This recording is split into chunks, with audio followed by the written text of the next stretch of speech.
Hey guys, and welcome to the Warhammer World Championships, and we have gotten to the knockout stage. That means there's going to be a bucket ton of best of fives coming flying at you from all different types of content creators.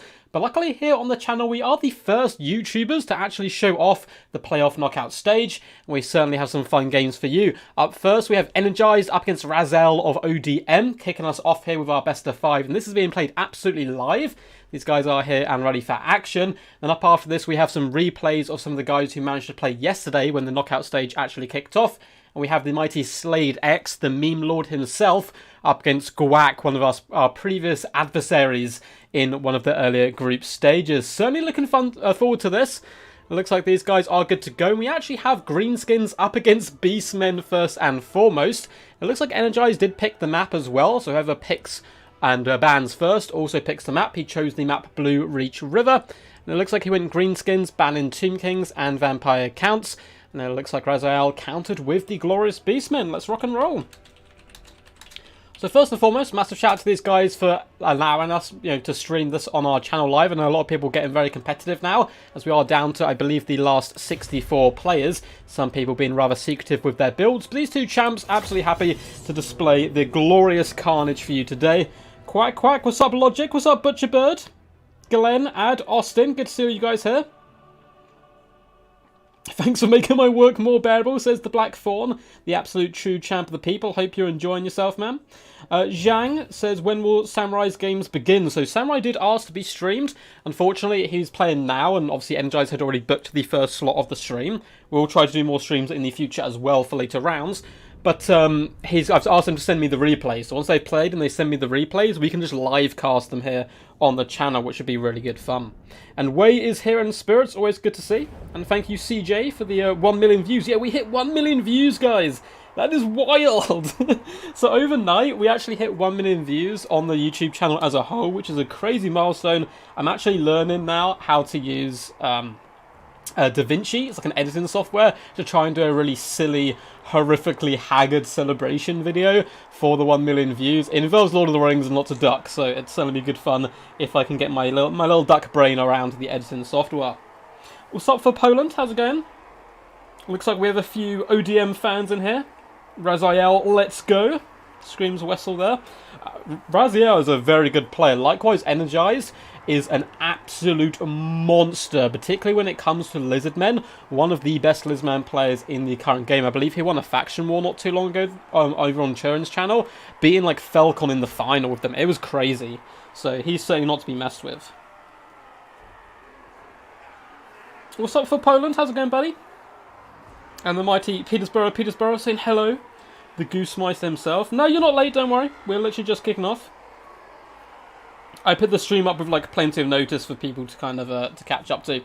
But it is going to be Energized with the forces of the Greenskins here on this absolutely huge map. Let's check. Looks like we have very little lag, almost no lag there. Cool. I was a little bit worried for a second. And let's have a little look at the Greenskin Menace. Now, I've been very vocal on my opinion on Greenskins at the moment and how powerful they are in the current meta. So let's see. Is it all bringing the standard stuff, or do we have a nice little mix? Well, we have the 8 Pig Loons, as well as some Orc Biggins dotted all the way through the front line, and some Savage Orc Biggins as well. So going pretty bad to the bones of the infantry. Rather wide infantry core. We also have Goblin Wolf Rider Archers and Forest Goblin Spider Rider Archer core into the absolute sunset, including the Death Creepers, though, the Regiment of Renown version, which actually have regeneration. These guys are going to be scuttling and annoying the enemy where possible. So fun little build, basically a huge infantry punch to the face, and then a ton of skirmishers, which is the typical way of playing Greenskins. We have an Orc Shaman coming in with Brain Buster, as well as a Scroll of Shielding, a Giant River Troll Hag, Spirit Leech, Doom and Darkness, and Skarsnik, the mighty Gobbo Warboss! Yes, yes! I don't know why I said that as a Skaven force there. Scheme is what we should say, leading the army here up against the Beastmen. Now, how was Razael done to counter the Greenskin Menace? It looks like a big Vanguard contingent. We have a ton of Ungor Spearheads dotted through the front line, mixed in with the basic Ungors, and a nice little core of Archers, triple Ungor Raiders, supported by the Blackhorn Ravengers, Regiment of Renowned Goreherds. Backing up, we have Centaurs with thrown axes, arguably the most important unit in the entire Beastmen roster. Really good at taking down large creatures, which Beastmen tend to struggle with. Deadly fast as well, and they're going to be protected by some regular Centaurs. So a ton of Centaurs all the way through the back, and a nice little contingent of cavalry in the hidden trees. More Centaurs and Chaos Warhounds with poison. For the leadership core, we do have a Brave Shaman of Wild coming with Viletide, as well as Brave Scream, and then Morg of the Shadowglaive waving his little club staff around, coming in with all his glorious summons. Really fun build. The entire punch of this force is going to come in the form of the Centaurs, so they're certainly going to have to be kept alive and away from the pressure of the Forest Goblin Spider Rider archers, and also kind of cycle charging where possible. Look, have fun. Oh, Razael, sorry my PC is a potato, so my load times are quite long. Absolutely fine, man. Absolutely fine. That is not a problem whatsoever. Who are you guys rooting for? Yeah, there's no Grom or Stone Trolls. Quack to the Dark Gods. What's up, Walter Saul? How's it going, buddy? The real human being as well? Man, Blackthorn, like, send me your games, man. We're 100% going to be live casting them on the channel as well. I think he's already playing live on stream somewhere. We've got to get our boy on the channel as well. Oh, go when ready. No need to wait for me, guys, when you are when.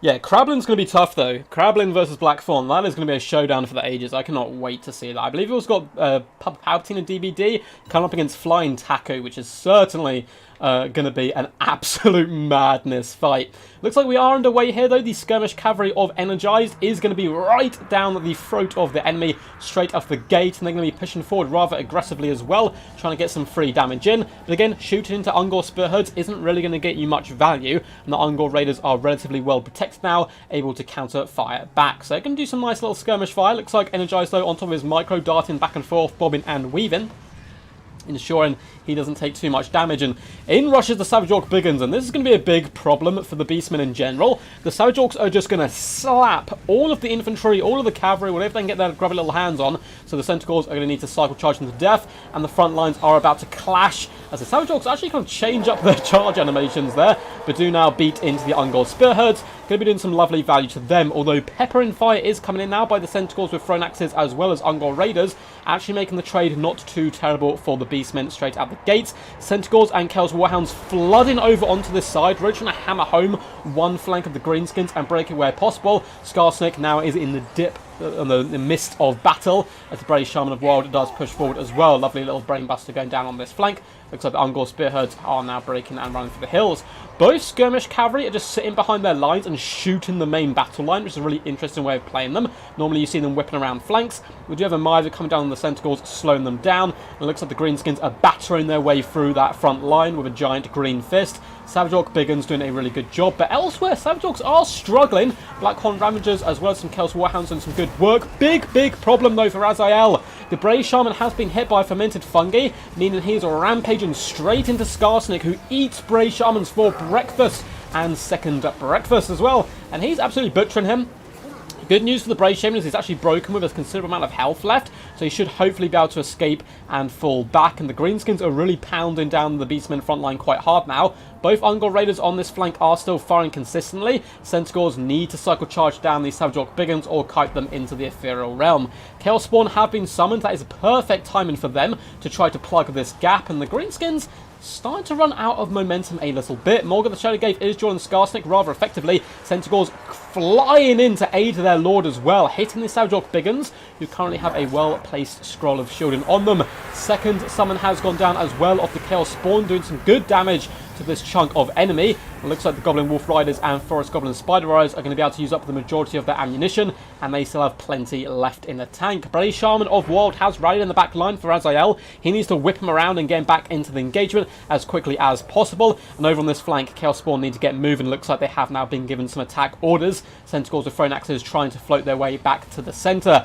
Centaurs doing some lovely cycle charging in the front line. Very close game, and the two commanders still just beating the snot out of each other. Morg of the Shadowglaive, though, has lost some of his support. The 8-peak loons are here and ready for a good scrap. Giant Roach Hag has also thrown herself into the fray.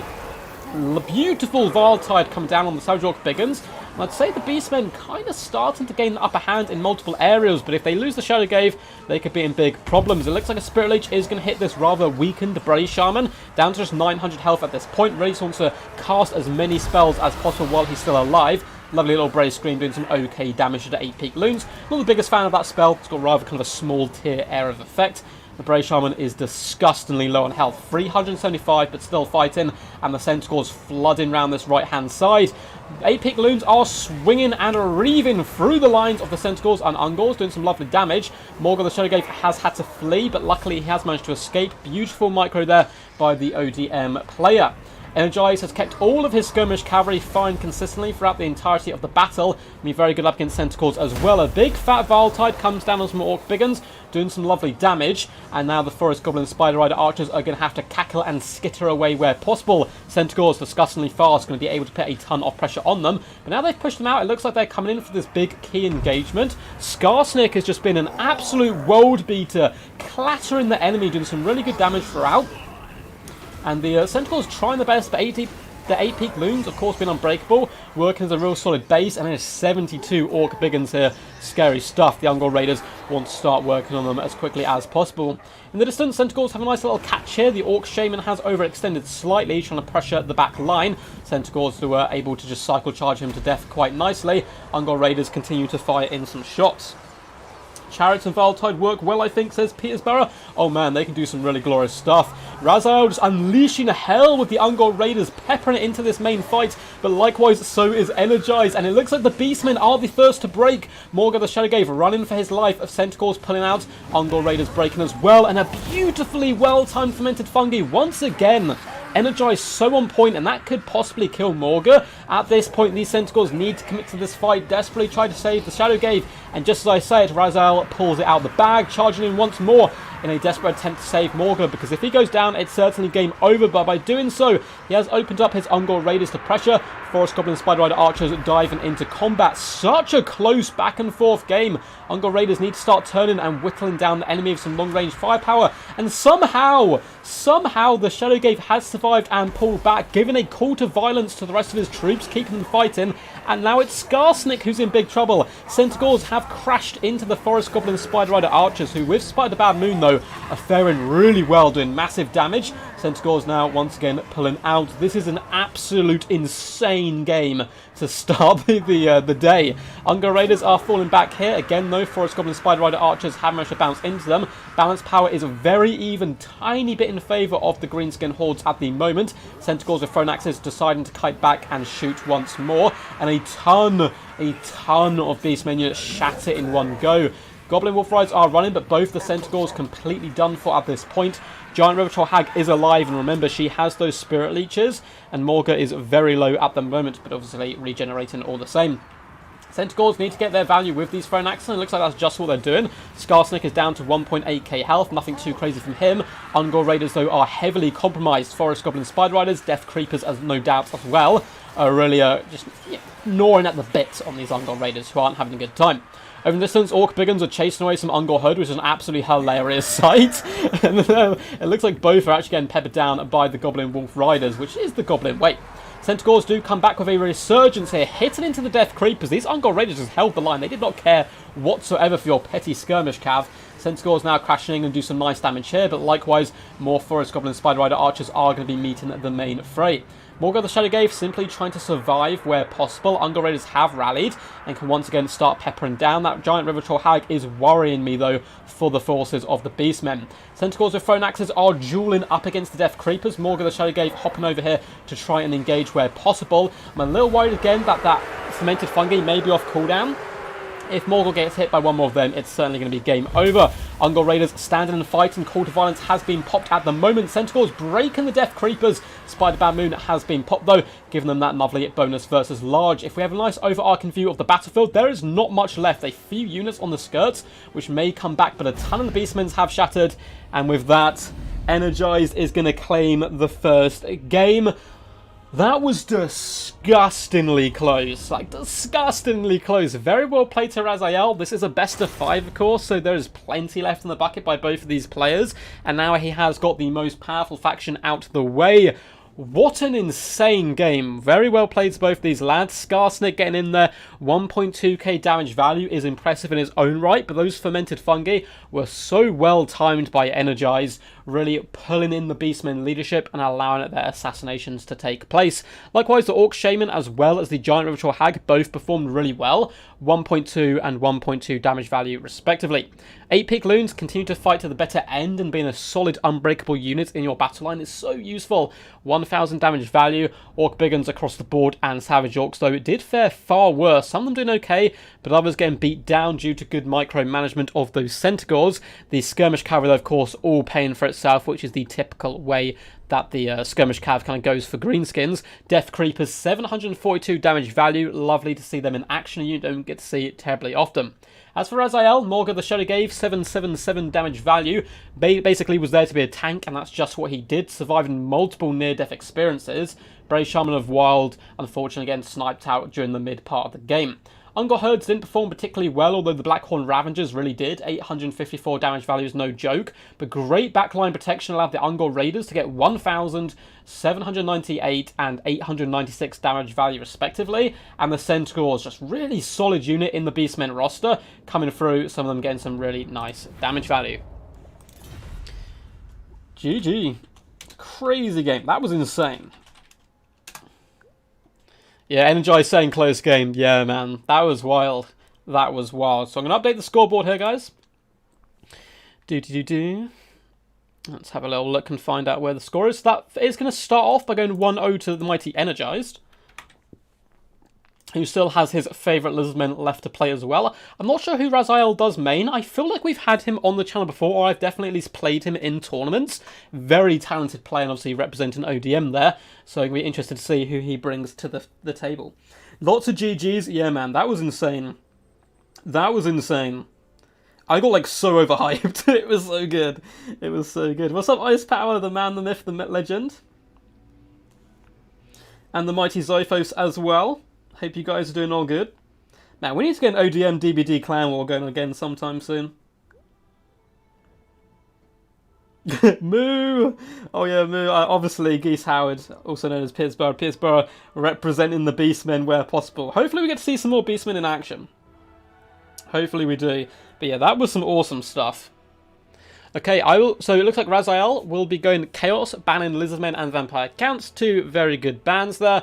And he wants to go Languid, I believe. Is it under L?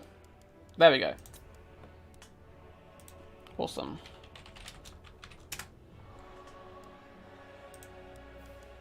Cool. Cool, cool, cool. The man, the myth, the legend. Respect to Razael for doing so well with the 15th best faction against first. Beastmen don't have the worst time. Oh no, Energized. Looks like Energized has dropped. We'll get him back in just a second. Luckily there was no lag or anything, so maybe his game just crashed. Enjoy the sad moon while you can. We're going to be back. Yeah, Beastmen actually aren't terrible up against greenskins. It is a horrendous amount of micromanagement you need to do, but Centaurs are very good in that matchup, and as we saw, Razael can make it very close. But yeah, it is tough no matter what you bring up against greenskins. Undead are very good up against them, and Lizardmen as well, I'm a big fan of. I think they really struggle to deal with the triple monster threat. Looks like our boy Energized is back. Slade X. Yeah, man, there's all sorts you can do. Thank you, Samurai Warrior, for stepping up and helping to be a referee. Hopefully, I mean, there probably won't be any, to be honest. These two guys really kind of just lovely people in general. Always had a good time with them on streams and stuff. But if there's any accidental rule breaks, please do call them out to me, as I'll obviously be able to talk to the players about it and get it sorted. Oh no, he must have forfeited. Had D say, no worries, man, no worries. We're getting Dark Elves! Oh, he must have seen Ice Power indeed in the chat and decided to represent the mighty Dark Elf faction. Chaos versus Dark Elves is really going to be a pretty interesting match. Dark Elves, of course, have a ridiculous amount of long-range AP they can bring to the table, which Chaos, who are a heavy infantry faction in general, or big monsters, can really struggle up against. But good Chaos players can honestly do it, tussle with the best of them, apart from probably Vampire Counts, which is just an absolute disastrous matchup for them. Nearly unwinnable, I would say, at least with players of a similar level of skill. Siggy helps a lot. Yeah, Sigvald can be pretty solid. I mean, Sigvald's good in most matchups now. He's very powerful. Yeah, Beastmen, I mean, the problem with Beastmen is all of their AP, off the top of my head, I mean, you can get Bestigors, who aren't fantastic. They've got a solid amount of AP, but then they don't really synergize super well with the rest of like the fast-moving, like fast-hitting build. Like, they're built to be ambushers. A lot of the AP you can bring tends to come in large creatures, and if you go up against the Beastmen, you're always going to be bringing some form of anti-large, so they're slightly predictable in that sense, which can be a problem for them. But yeah, a bit more of a diverse roster would really help out the Beastmen. Fingers crossed, we still have one, well, we definitely have one DLC left for Total War Warhammer 2 before the release of Game 3, so it's going to be interesting to see if that is Beastmen. I think my bets were always on Dark Elves and Beastmen being the DLC, but now that we have got Rakarth, perhaps there is another faction waiting in the wings to get assisted. But I feel like it's still probably going to be Dark Elves Beastmen, but that's I don't have any information to go on. It's just a hunch. Yeah, the Undead, Tomb Kings, Vampire Counts, and Lizardmen are really bad for Greenskins for sure. Oh, or you're talking for Beastmen. But yes.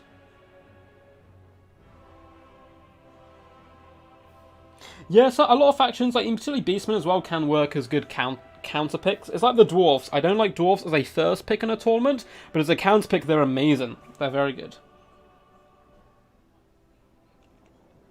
They are very good indeed. I hope it's Dark Elves Beastmen. That'd be great for the meta. Honestly, I think it would be. Dark Elves are a bit of a shadow of their former self. Still can be very competitive, very good. We've seen players win a lot of tournaments with them, but they're not in their best state they've ever been in, so certainly Dark Elves and Beastmen getting a little bit of love would mix up the meta quite nicely. Hopefully, obviously, nothing goes like stupidly super overpowered, but in general, CA is pretty damn good at balancing those kind of things, or at least addressing them quickly as well if stuff does go wrong. But there's so many factions in the game, it really is inevitable. What's up, Captain? Good evening, Rubber Duck. Haven't seen you in some time. Have you been? I've been great, man. Really good. I'm just so excited to bring you guys these games. We hit a really cool milestone recently, which I need to thank you guys for. I'm actually doing a special video to thank you. We actually hit 1 million views on the channel, which is wild. So like over the channel's lifetime, it actually passed last night over 1 million views, which is pretty insane. I don't really know what to say about it yet. I'm making a video on it where I'll be able to hopefully kind of bring all my thoughts together and speak about it. But I really do appreciate the support. It's been pretty wild. I don't know. I wouldn't necessarily agree with Dark Elves being pretty strong right now. I think they're kind of mid to lower tier, as far as the current meta goes, at least.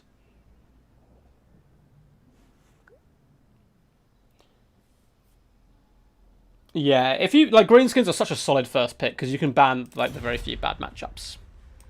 Looks like Energized is already just waiting on Razael. Of course, he would need to win another 2 back-to-back games, which doesn't seem likely because these guys were so evenly matched. I think we may go all the way here to 5 games. At least fingers crossed. And then we obviously have Slade X and Guac. We have the replays from their best of 5 coming up after this. Then possibly Samurais as well. So looks like Razael is ready. Both these guys are good to rumble. So let's hop in here and see some glory. Crone is a pink poodle. The Crone Hellebron's pretty fun to build, like or use. Like I've used her with full female builds recently, just like a load of Witch Elves, Sisters of Slaughters, the Medusa and stuff, and had actually some good success. It's pretty good. Yeah, every faction can be used. And as we just saw, in general, the general consensus is that Beastmen are the worst faction in the game, and we just saw how good they can be. So every faction is usable. Yeah, Butcherbird, I agree. I agree 100%.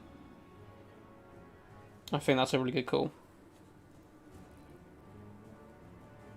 But good to see so many of you guys here. Hope you are enjoying. If you are new to the channel, by the way, we do Total War Warhammer action every single day, so feel free to stick around in the future if you do enjoy this kind of stuff. I'm definitely going to be trying to cast some of the later stages. We've got a lot of the big YouTubers as well, obviously covering Warhammer World Championships, which is such a brilliant idea and fantastically well organised so far. I really enjoyed it. I was playing it as well all the way up into Group 3. So hopefully we'll also try and get some midweek streams up and get some more replays of the later stages, which should be really fun. This map I used to think it was really competitive, and it is still relatively solid. I think there's a slight advantage to deploying on one side, which is probably this one, because the tree line's a little bit more in the middle. So if you are playing defensive, you can use it to help shield your troops slightly easier than this left-hand side one. But apart from that, you've both got a bit of trees, you've both got a bit of open plain battle line, so it should be absolutely fine. And we have the glorious castles of Bretonnia behind us. They're going to be cowering in their hovels and their castles away from the real action. And so we're going to see some bad to the bones factions go toe-to-toe. Very interested to see what the Chaos do. Chaos is one of those factions which a while ago I kind of learned relatively okay, like up to a decent level. And they're really good, really very powerful rush faction. I do enjoy the giant duck they can bring to the table as well, of course, the mighty Everwatcher himself. Congratulations, that's awesome. Thank you, Cyberpansy. Thank you. According to the tournament statistics... Yeah, well, the tournament statistics, I think, will be really useful after the end stages. Because, obviously, in the early groups, a lot of new players who don't really necessarily play to the meta are bringing factions and so forth. And certain armies are really good at getting counterpicked. But I think when we get to the end stages, we'll be able to see who's the most powerful and who's the least. But I'm very happy they are doing these statistics. Just now a little sip of drink while we wait for Razael to load in here. He did say he has a few problems loading up as he's got a bit of a potato computer. But that's all good. Vampire codes can be very powerful still. People have figured them out a little bit though over time. Yeah, greenskins, I'm just... every time I see someone pick greenskins, I'm like, no, I don't want to face them. But Vampires are okay. Vampires are, they're not the powerhouse they once dominated the game for a considerable duration, but they are still very good. Yeah, particularly in the hands of like someone like Anticity who knows how to play them so well. It's very scary. Looks like the players have loaded in here, so let's go over the mighty Energized, who has come in hot off his first victory, and bringing in the Dark Elves. And oh yes, we have Hargneth Executioners! Awesome! So we have double Hargneth Executioners. These guys are poised and ready for battle.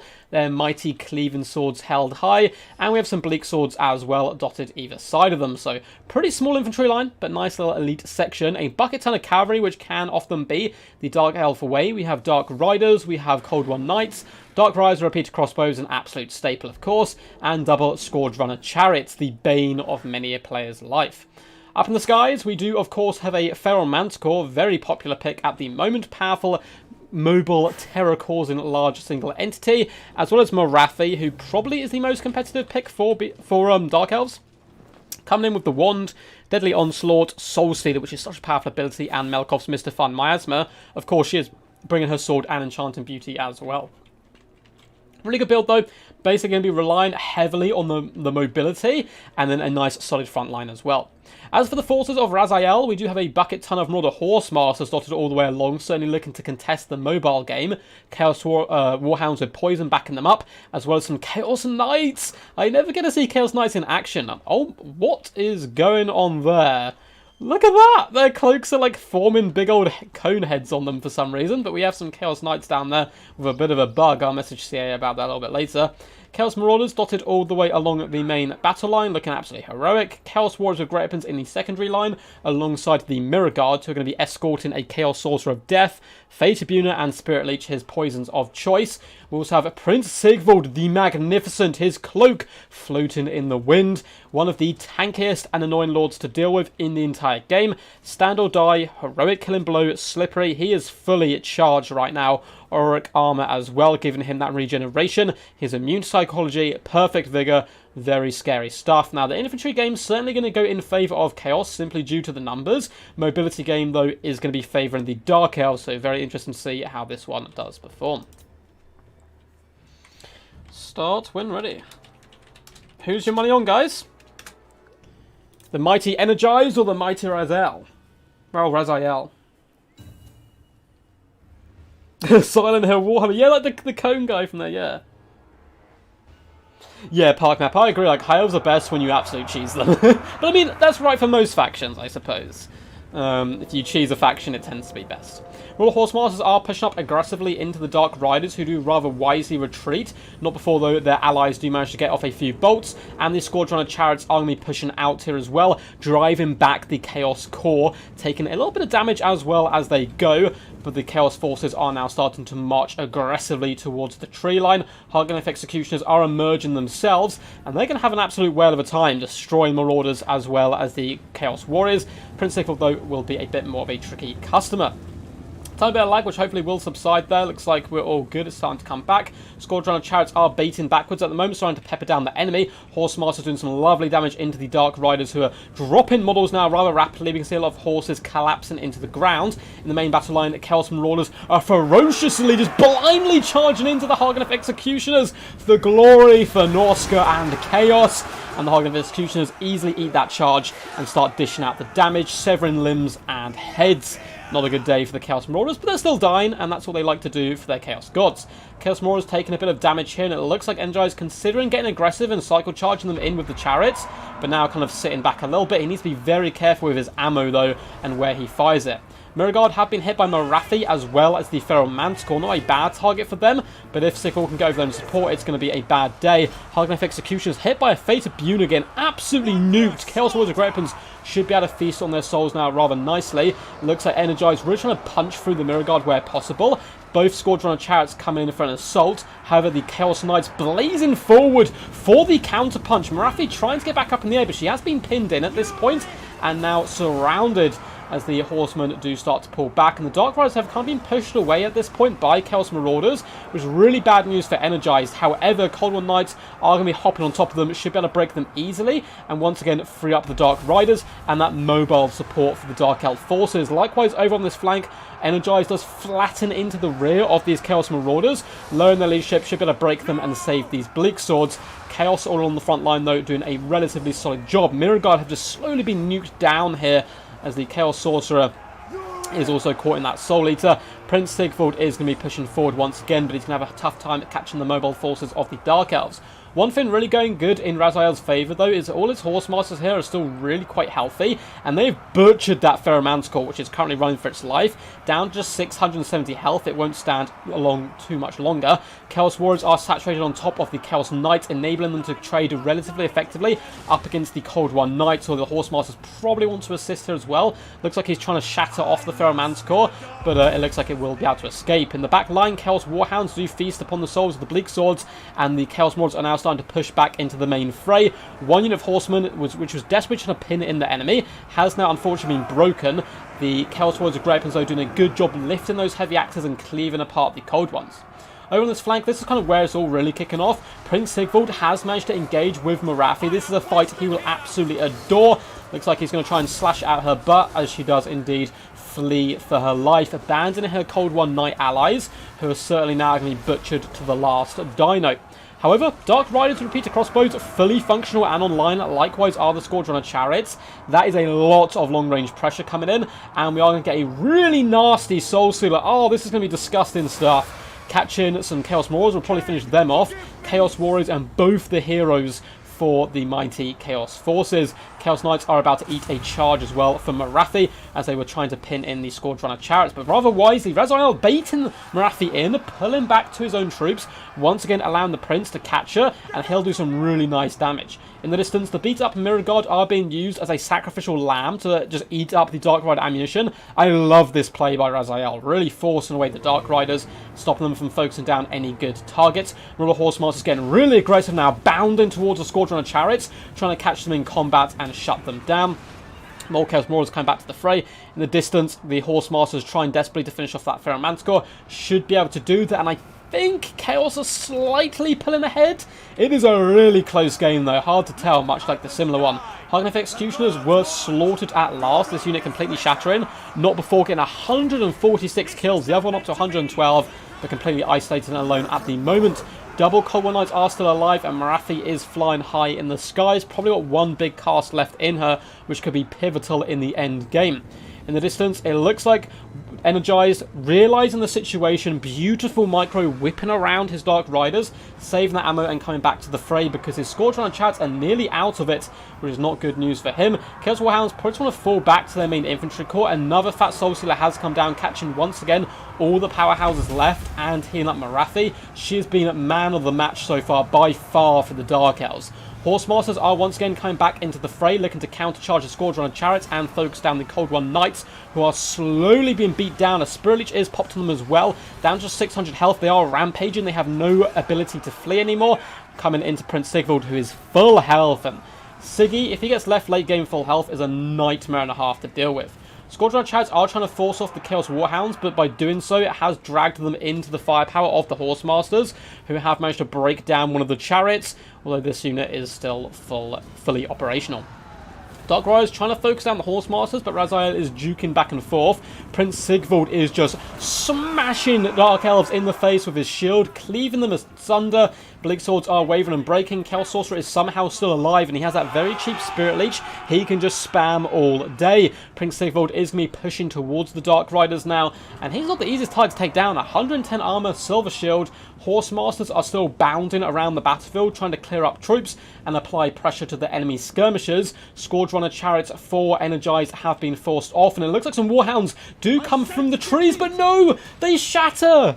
There was 30 of them left, half a unit, and they shatter, allowing the Squadroners to come back. That could end up being pretty huge. Morathi is going to be trying her best to cycle charge, but every time she comes down, Sigvald is there and giving her a paddling. Trying to fall back, 1,500 health. She actually takes a load of ammunition to the face from some of her own troops. Horsemasters has been whipped around as well to try and pin her in place. Looks like the Chaos Sorcerer of Death is about to get a wand to the face, however, and oh, not too bad damage there whatsoever. More of the Horsemasters are now being chased down by Squadron of Chariots, but again, for their troubles, Horsemasters of the other second unit will be able to do some good skirmish potential. Another Soul Stealer comes down. Jesus, so many of them, but a Spirit Leech is used to counteract that. Morathi is going down, and the Warriors of Chaos are going to scream victorious. There is simply no way, I don't think, Dark Elves can come back, but saying that, Energized, if anyone can do it, it's him. Beating back Chaos Warriors, trying to isolate targets and cycle charge with his Squadron of Chariots, allowing the Dark Riders to use up that ammunition, but it is waning, and Prince Sigvald is basically full health.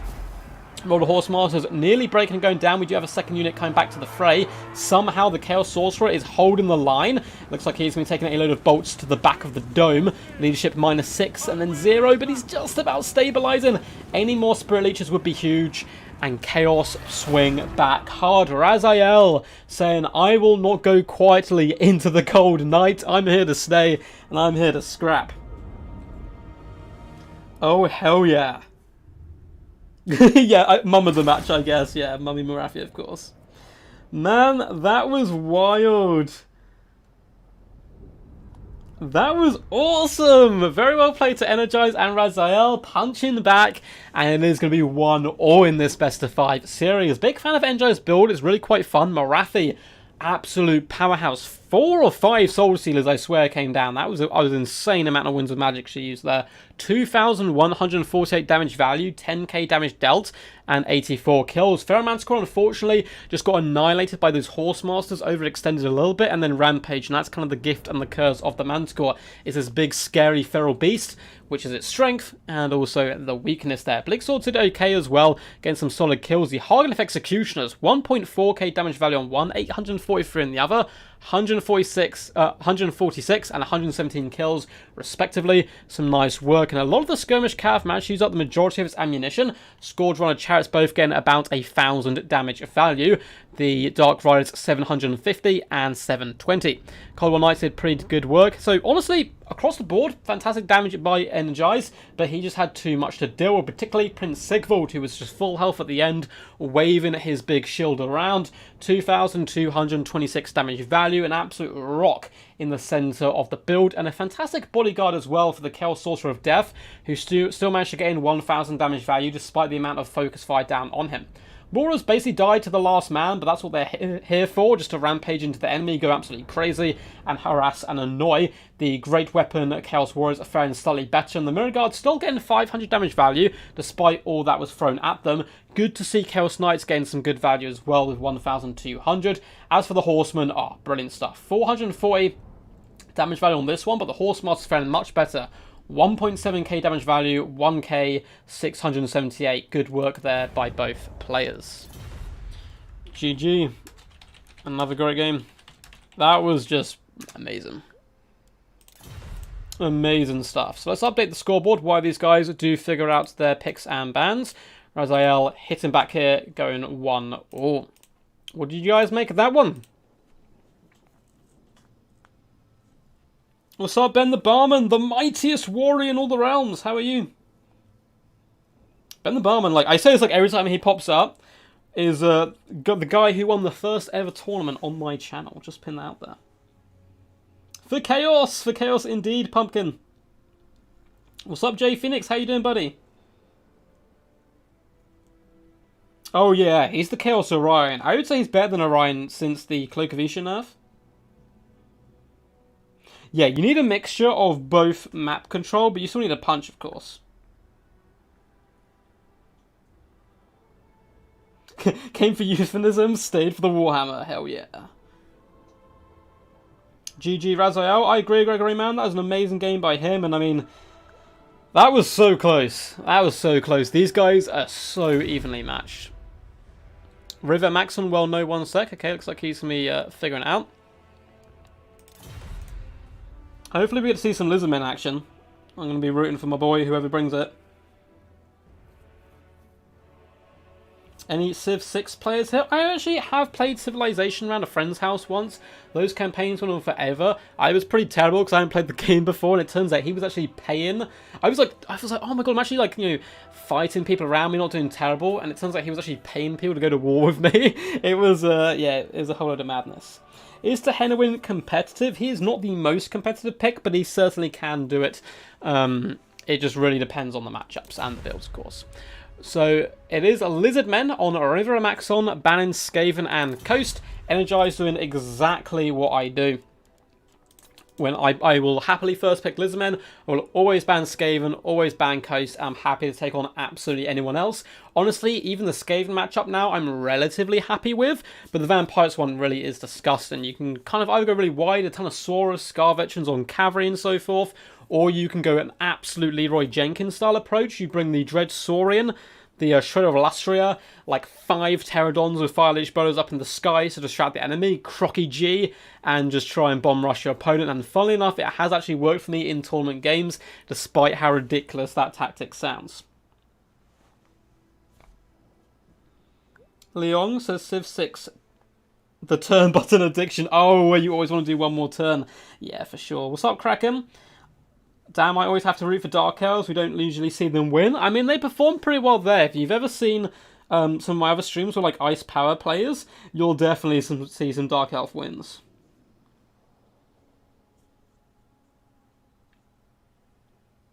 Yeah, guys, if you are enjoying, as Captain Rum Panda does say, feel free to smash that thumbs up button. It just helps it push it out to more people. If you do enjoy Warhammer content, I drop videos every single day, particularly multiplayer stuff. So feel free to subscribe as well if you do enjoy this kind of stuff. It'd be cool to see you guys hanging out. Of course, I'm sure a lot of people are new here, coming over from the WWC tournament, just checking out what's going on. Yeah, Razael still has his Greenskins and Bretonians both left, which is scary stuff. What's up, Cap Tellers? How's it going, buddy? Hope you're all good today. No, slate anything without a beard. You don't want to be killing those dwarfs. Actually, Ben the Barman, I always think you're a dwarf player because Bugman is your profile picture, but you don't actually like playing dwarfs, I believe. Razael going Wood Elves. Now, this is a matchup I absolutely despise because it is basically 2 solar engines, a load of Chameleon Skinks, a load of Eternal Guard, some Cavalry, up against a bucket and a Glade Guard with Starfire Shafts. Now, you can mix it up a little bit and bring 1 or 2 different units. I think we're definitely going to see Durfu probably from Razael. I think he's very powerful here all round. And Energized probably a ton of I'd expect a lot of Saurus Warriors of Spears. Now, something I did up against Showtime when I was Lizardman in this matchup, I actually brought Mazda Mundi on Zlak, because, one, I'm a big fan of him in general and he's very powerful, but at the same time, it's something your opponent doesn't necessarily prepare for, and the banishments as well as ruinations are really good at helping clear out the Glade Guard, and nets can be very important protecting your solar engines as well, but it can be a little bit of a risk as well, so it's that risk and reward. It's a big juicy target for all those Starfire shafts to whittle down and assassinate. Is it not Bugman? For some reason I thought Ben, or maybe I'm thinking of his Discord. It's probably his Discord I'm thinking of, that he's got Ben the Barman. Yeah, it's a real like classical, like historic Total War matchup with a lot of just kind of the front lines bumping as the range does the damage. Yes, Orion does have anti-large. I'm 90% sure. Yeah, Caps, the only stuff you've so what did you miss? So it's 1-1. This is the first best of 5 we're doing. We're also going to be showing Guac versus Slade X. They will be replays. So they're going to be quite quick to go through. And then possibly Samurai's games as well up against Felix if they do send me the replays across in time, which would be pretty awesome stuff. Because they're actually playing right now as well. So that will be good. Energized. We've got some people screaming for Energized. Hell yeah. Oh, did I not update the scoreboard? It should be a 1-1, hopefully. Are the Sisters of Twilight competitive? Yes. Yes, very. Dinosaurs fighting sentient trees is so historical. Hey, it happened. I was there back in the day. I'm an old duck. Many people don't know that ducks are immortal. Oh, thank you. Thank you, Tomaz, by the way. I just got a notification on my phone from a donation from you via PayPal. Thank you so much, man. I don't know what your name is on here, but please do let me know who it is. I'm going to give you a proper shout-out, so that just pops off at the top of my phone. Thanks, dude. Yeah, oh, Capped, man. Yeah, definitely go back and check them out. 2 of the best games we've had in a while on here. Yeah, Orion still hits like a truck. He's still very powerful. The Cloak of Ishanurth has really hurt him, and he will be dragged down by Chaff in the end game now. But he's still decent. It's just he's not this God of War walking across the battlefield just slaughtering opponents left, right, and centre. But I still like him. Yeah, he's not particularly great in this matchup because I feel like Chameleon Skinks will tear him to pieces. One of Orion's biggest weaknesses is that range pressure you can apply on him. Now, he has a load of decent physical resistance, which is, great, but he has, like, very low armor. Does he have any armor? I think maybe he's got, like, 15 armor or something, so he gets shredded by blow darts and javelins and other stuff. Yeah, Orion can be very good. He can be very good for sure, though. Particularly in that format of, like, the tabletop tournament format, I think Orion, it has just a ton of potential. I watched a game on, Lawmaster Sotek was doing the tournament. I tuned in for a few games, and I saw Orion just absolutely carry one.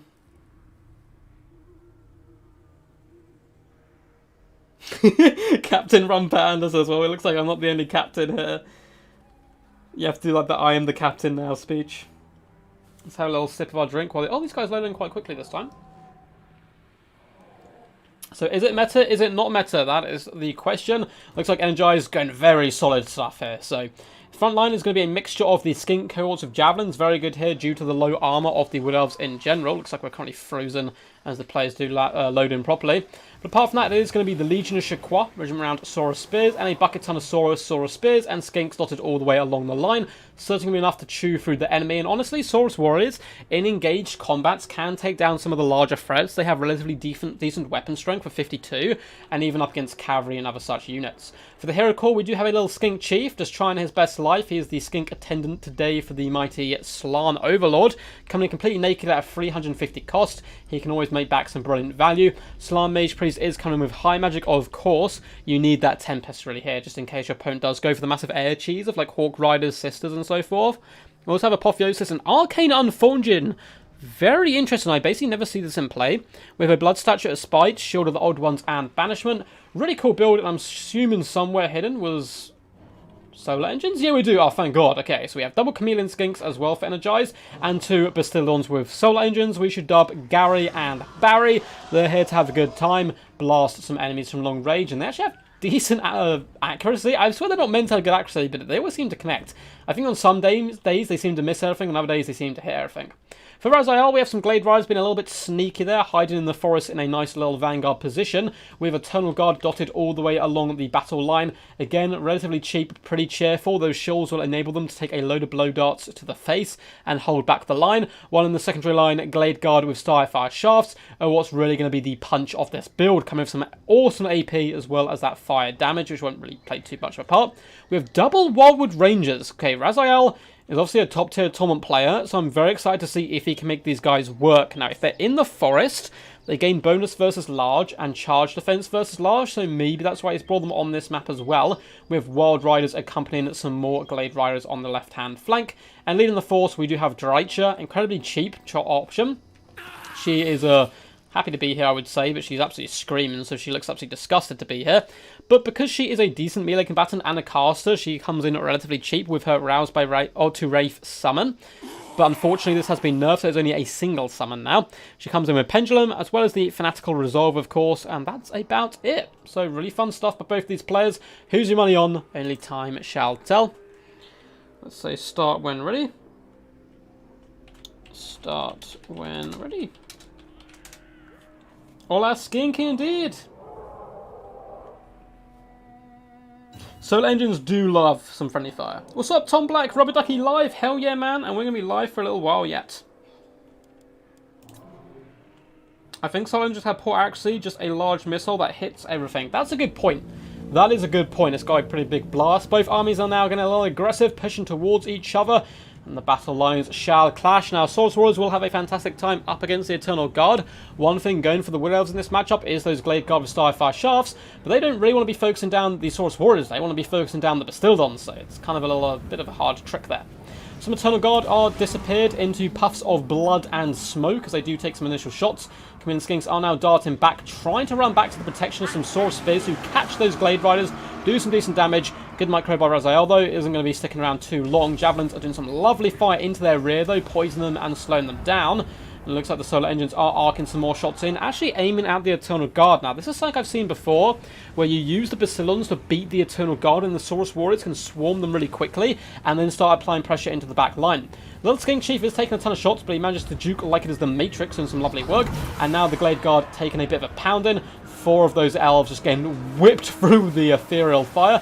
And the Bastillon is now going to have to force back. And in the distance, Glade Riders have managed to whirl around the Saurus Spear wall.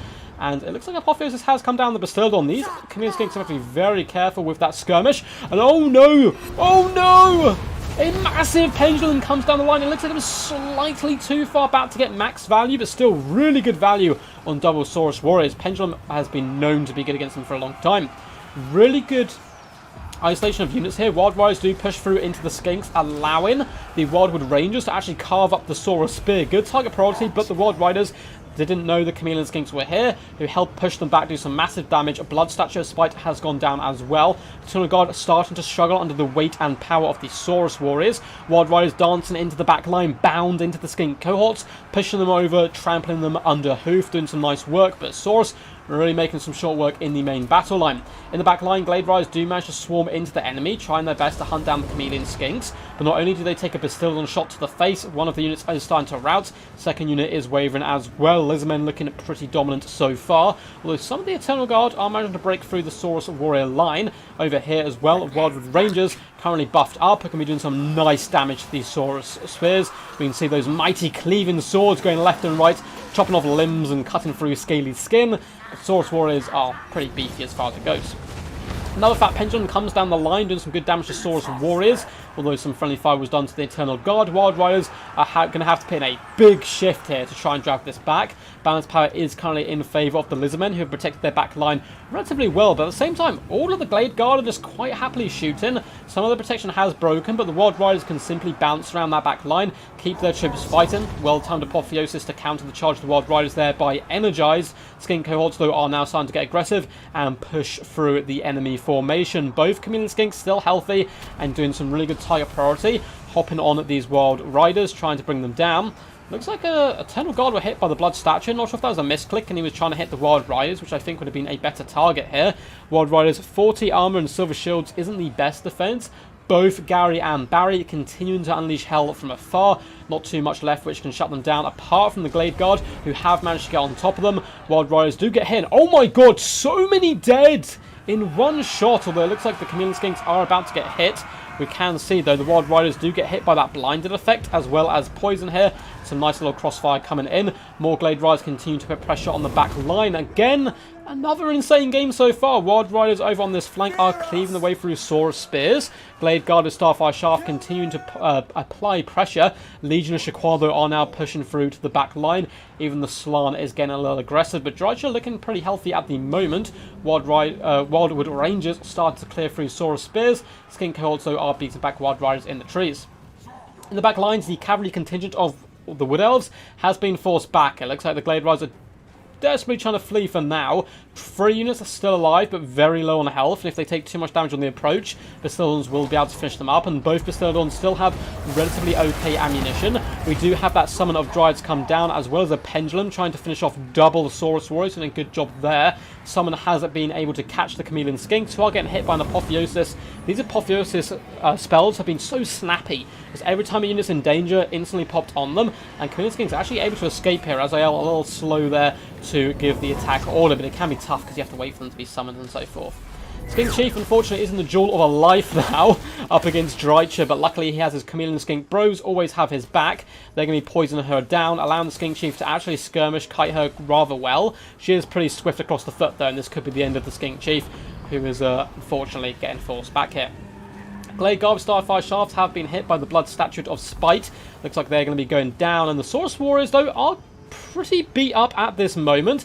Balance Power is very heavily in Lizardman's favour. Slann Mage Priest of High Magic still absolutely full health. And at the end of the day, it's still got so much health itself. It's such a sponge. It can even draw Drycha for a considerable amount of time. Glade Guard of Starfire Shaft starting to run out of ammunition. It looks like we are missing a Banishment come down on top of this unit over here as well. Doing some really nice damage, tearing through the Elves. That's probably going to be enough to break them.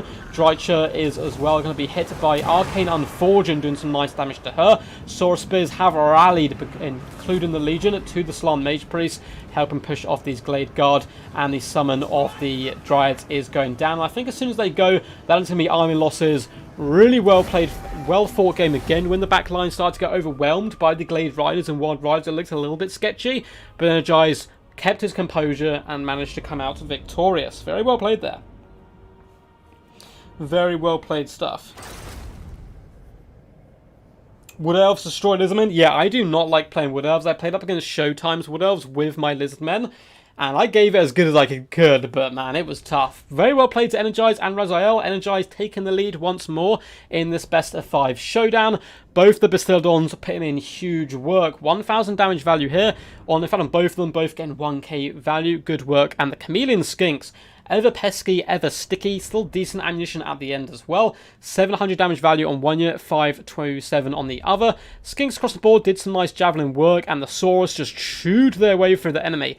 I'm a big fan of this build, going really wide with the Lizardmen and slowly grinding through to shut down the Starfire Shafts. Little Skink Chief, of course, does pay for himself, and the Slann Mage Priest not doing too shabby herself. As for Razael, the mighty Drycha did get 1,000 damage value. Those Pendulums did really good work. Eternal Guard, unfortunately, faring really poorly up against the might of the Saurus Warriors, and the Wildwood Rangers. They're just one of those units I've never seen perform particularly well, at least not consistently, and again, that was kind of proven here. Glade Guard did some good work, 900 damage value here, 420, 782, 452 as well, nothing too bad. Good backline harass as well, but a good victory there for Energized. So we'll update the scoreboard now while these guys do pick and ban and all that good stuff. So Energized once again taking the lead, but he has now used up his favourite faction, so Razael certainly proven so far he is no slouch in combat either. Iron Sand Desert, please. Your wish is my command, so we're moving on to there. We'll see what they pick and ban. And also, what's up, Falcon? How's it going, man? Hope you're all good today. Who is your opponent in the WWC? I'm assuming you're still in. Oh, Energized knows his Lizardman. Yeah, Energized is one of the top Lizardman players right now. He plays them absolutely fantastically. Certainly going to be learning to steal some of his builds. 2 solar engine builds are pretty tough to deal with for Wood Elves. You need to try and focus them down with the Glade Guard of Starfire Shafts, but what you'll see Energized do is he'll fire the solar engines and then he'll pull back away from the main battle line, allow the Saurus to engage, and then the Glade Guard of Starfire Shafts can't reach them, and then they have the option, like, do we start shooting the front line, do we try and wrap around, and all of a sudden a load of questions do get popped in your head, but yeah, it maybe is a matchup which is Wood Elf favoured all round, but if you have a Lizardman player who knows what he's doing, it's certainly not their worst matchup by any stretch of the imagination. Durfu can be really good here as well. Again, those solar engines, fire damage. He's a pretty big target, so they can do some good work on him as well. It's best of 5, guys. Yeah, it's best of 5. We're not out of the woods yet.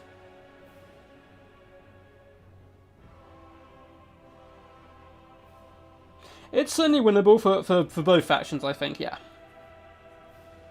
Never underestimate the mathematical genius of a dinosaur. I love that Drycher quote, real human being. What's up, Stormrunner? How's it going, buddy? Hope you're all good in the herd.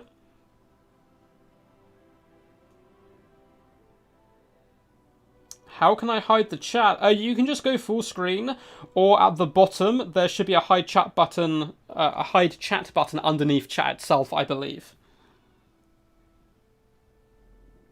But yes. I love how every now and again Geese Howard just says hello with a question mark. What's up, Haunted Pebbles, man? How you doing, bud? So Razael is going to pick Norska. He's going full Viking, banning vampire counts, which is interesting. I actually quite like the matchup for Norska, which is maybe a bit odd, but I just have a build I'm really comfortable with and like using this matchup. They're also going to be banning dwarfs, which again I don't think is terrible for Norska. But again, maybe he hasn't practiced against them, and he also knows what Energized can and can't pick now as well. So interesting to see who he does bring to the fray. Is this EU region? I mean, I'm from the UK, but I'm going to be casting games from multiple different groups and stuff. So this is, yeah, Energized versus Razael, which I think is possibly one of the EU games. And then we've got Slade X versus Guac, but they're replays. They were played yesterday. We're going to be bringing them to the fray. And let me check Discord quickly, because we may actually have Han Samurai as well playing, which would be pretty cool. So let's have a little look. Looks like they haven't messaged yet, but they basically kicked off their games at the same time as these ones were being played. So we'll check backwards after the second best of 5. But just checking through Discord, looks like we're all good. No burning questions there. I have a really cool screen blocker, by the way, guys. Sorted. I have a really cool screen blocker for when we're doing like all the replay stuff. Oh no! And everyone just saying hello now. Yeah, this is the World Cup. This is the Warhammer World Cup. So, or I believe it's called the Warhammer World Championship. But basically, like the Football World Cup, it's just everyone just piles in and plays. There was 3 group stages, which were really fun. Very stressful to play in, but I had a lot of fun as well. Met a load of cool people, played some really good games, cast a ton of fantastic games. I believe this is the third Warhammer World Championship stream we've done here on the channel. We'll definitely try to get some more in as well before the end. Oh yes, it's big mammoth time for sure. Is it me you're looking for? He already banned vampire counts, so you can't ban the same faction twice. Mammoth versus T-Rex would be pretty good fun. So Energized actually playing Vampires here, going for the Vampire Coast up against Norska. In my opinion, this is an interesting matchup. So one thing the Vampires really have going for them is the Air Force. Deck droppers are a nightmare for Norska to deal with, but if you can deal with them, Berserkers will just grind their way through your front line very quickly. Maybe we'll see a cheeky unit or 2 of Depth Guard. I actually played this matchup from the side of Norska in one of my Warhammer World Championship games, which I managed to win. Because we managed to keep our Hunters alive, and they burst down like Terrorgeist and Count Noctilus and so forth. But it certainly can be a dicey one for Norska. But cool stuff. I'll let those guys sort themselves out. Does it update the scoreboard? Let's say 2-1. It does indeed.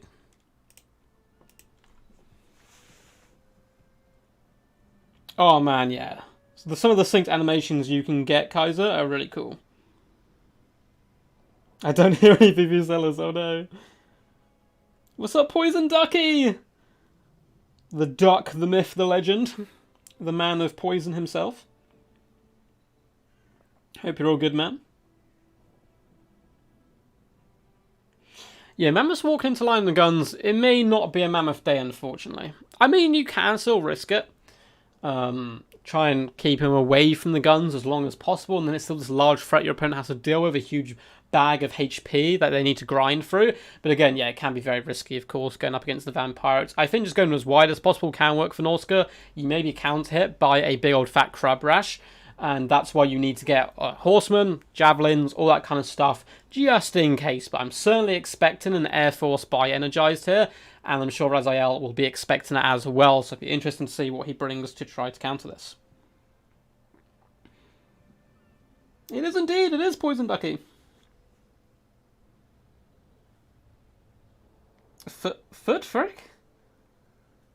What are you talking about, Blackthorn? Oh, Foot Wolfric.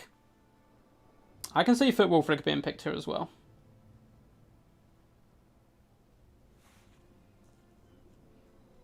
I feel at some point our chat just descends into mad hellos and quacks. It's amazing.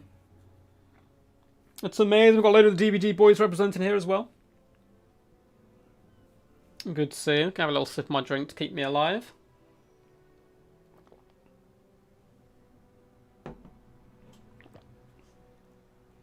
That's the good stuff. That is the good stuff.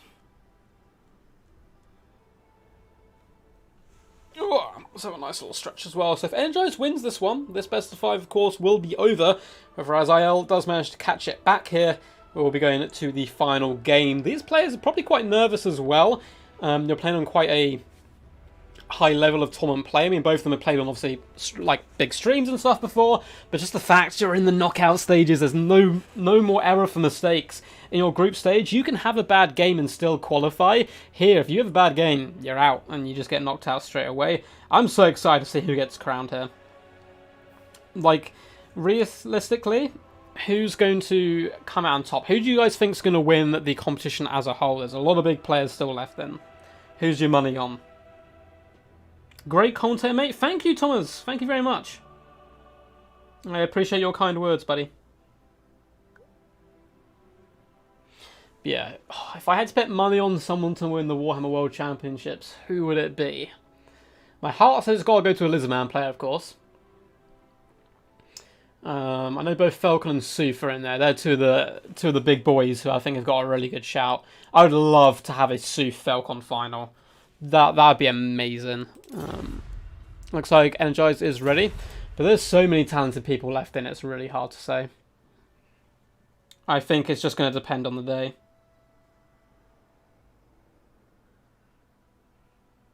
The real question is honk or quack. Oh, quack every day. Quack every day. Ben the Bumman better still be in this competition, because I haven't live cast any of his games yet, and we need to get them in here. A couple of you boys saying Falcon. Yeah, I think Falcon may definitely be like in the top like 2 or 3 favourites. Him and Soof go strong. They always perform rather well in tournaments. We had a lot of extra players coming though from different communities who could be a threat, who we just don't really know of before. I know there was a guy who was top of the ladder who went quite far in the tournament, but I believe he's out now, which was Ewaz, but I think he's been like, he's not in the tournament anymore, so. But there's people like that who you never know. Oh man, if Slade would be amazing, yeah. I mean, we got games of Slade coming on later, so Slade may get knocked out this round. We'll have to wait and see. And it's against Guac. Guac is such a good player. I actually had Guac in my first group games. We went 1-1 against each other because back then it was a round robin system rather than a best of 3 or anything. And I played like one of the games of my life to scrap back and get a point off him. Oh no, they can't both get to the finals. Well, a semi-final showdown between those two would be pretty good fun. Oh, for sure. If you guys are like not quite new to the Warhammer multiplayer scene and you want to get some good videos, well, one, I've got quite a nice Lizardman video up at the moment, which is like a Warhammer, I think it's called like the Ultimate Lizardman Guide. But if you also want some guides on how to like start to build builds just from scratch and some guides in general about all the matchups. Mr. Falcon himself, I don't know if he's actually in chat right now still, but if he is, feel free to drop a link. Does have a YouTube channel out, which does show a lot of that kind of cool stuff. He also live streams from time to time. They're always good fun to watch, where he'll tend to meme a little bit. You dropped out? No! It's fine, he's playing the Machiavelli. Ben the Barman's like going to drop out, and then in the finals, it's going to be like the Pokemon League. You're going to win the final game, like, I don't know, like, whoever's like Soof takes down someone in the final, and he's like knackered and tired, all his troops are injured, and then there's a second door opens, and Ben the Barman walks out just sipping a Bugman's, and it's like now the real challenge begins.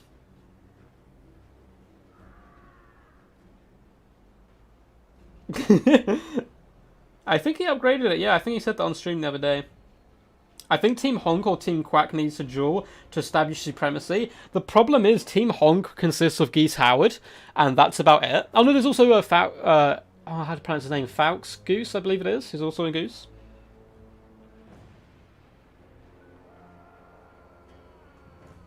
Yeah, Pittsburgh kind of like, or Geese Howard stopped for a little while, but he's coming back now and again.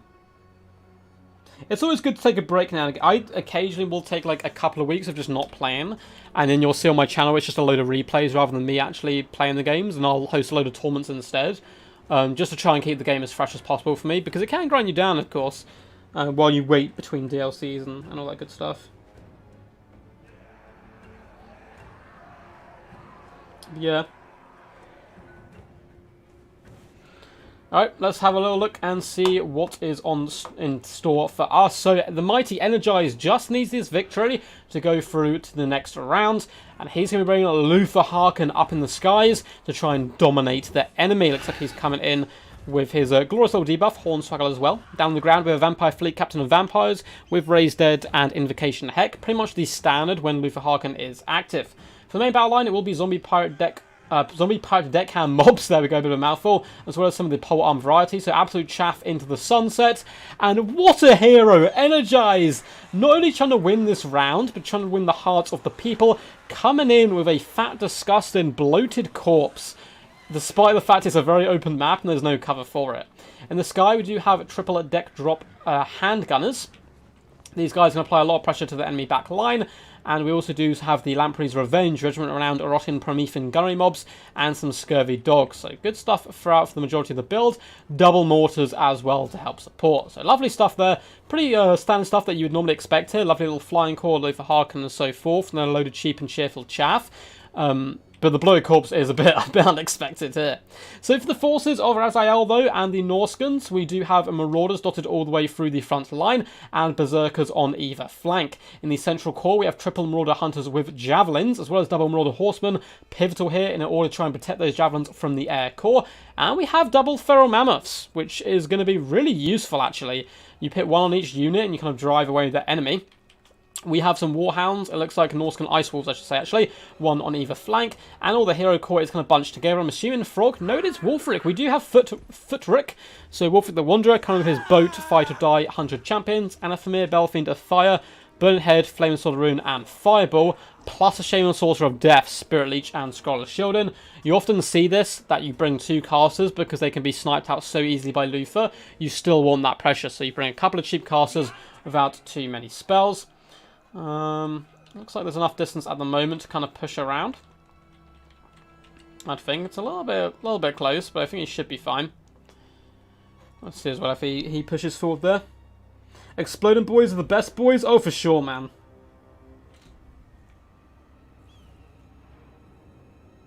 Yeah, Poison Ducky. Shh, that's a secret. That's a secret. Goose saying he's taking a break. Yeah, I saw him playing some games early on.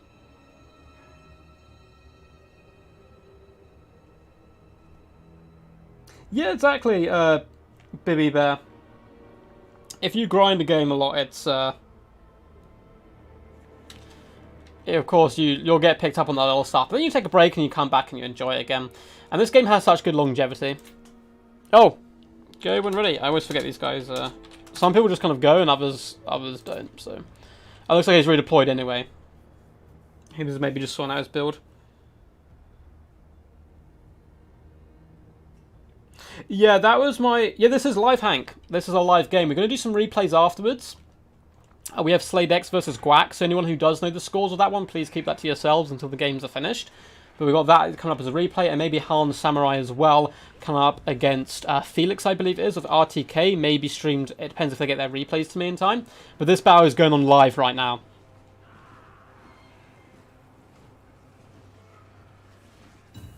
Guys are saying you're such a hero for rocking Dark Elves these days? Hell yeah, man. Hell yeah.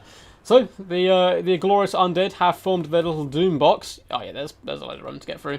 We have the Double Mortars going to be looking to rain fire down on their enemy, and the Deck Droppers with handguns are going to start floating towards the battle lines, which of course is the way to do this. Luther Harkin should, realistically, I think, do pretty good. Oh, I thought they had gold chevron. It looks like just one bronze chevron on a fair Manticore.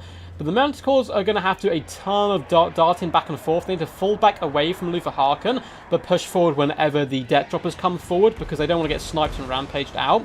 It looks like the mortars do come in with some first blood on the horsemen, doing some really nice burst damage, plus those handgunners doing some good work as well, trying to isolate and focus them down. Hunter javelins are starting to apply some pressure now as well, and they need to survive, because if not, the Lamprey's Revenge is going to be a nightmare to deal with. Manticore is trying to whip around this right-hand slide to push back the Deck Droppers where possible, but ever careful that Luther Harkin is lurking. And it looks like the poor Shaman Sorcerer of Death is the one being focus fired down first. Maybe he just wants to get rid of that nasty Spirit Leech, which can be pretty scary. Plus, again, the Shaman Sorcerer is obviously a lot easier to snipe out than the Familiar Belfiend of Fire. Marauders pushing forward at this point, Horsemen as well, just throwing their axes in the sky before darting back, but taking a ton of damage on approach. This is certainly some scary stuff so far, but once you engage, that's when you actually start doing your damage. Hunters are the focus of one mortar fire, Marauder Berserkers are the other. Berserkers are going to be able to chew their way through everything in this build apart from the Lamprey's Revenge, so that is some good targeting priority. Ice Wolves are starting to dance around the flanks now as well, and basic Marauders, one of those units which are such good value for their money. They're going to be coming in and really able to chew through the deckhand mobs quickly.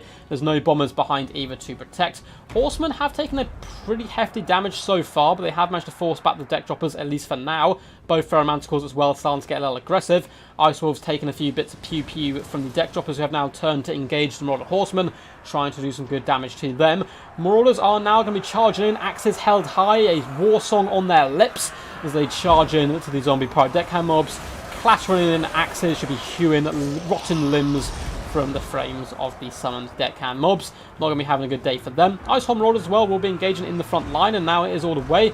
The Lamprey's Revenge probably want to start getting aggressive here, although the Hunter Javelins are now focused firing them down and do some good work to them. And both Hunters still pretty much full health, taking tiny amounts of damage. Both casters have now made it to the front line. Berserkers, on the other hand, have taken an absolute hammering on this left-hand side. But Marauders come in. Ice Wolves as well darting into the back line. Looks like they're actually going after the Scurvy Dogs here. Berserkers float around the side, and up in the skies, both the Manticores are now pushing away the Deck Droppers, who are deciding to turn and fight this, because Luther Harkin is nearby. Manticores now pulling back. Good micro by both players, but I got a feeling this back one may rampage here. In the front lines, the Rotten Prometheans have buckled the Marauders. Javelins are now having to flee. Warford the Wanderer might want to go over here and help support where possible. Looks like we are going to be getting a Burning Head coming down the line, but it's mainly going to do did a little bit of friendly fire damage. And this zombie unit was basically going offline anyway. In the back line, Luther Harkin is desperately trying to hunt down the Horseman, which is quite risky because he's now been hit by 100 champions, lowering his speed. And these Javelins need to just shoot, shoot, shoot. They've lowered his armor by 30, his speed is decreased.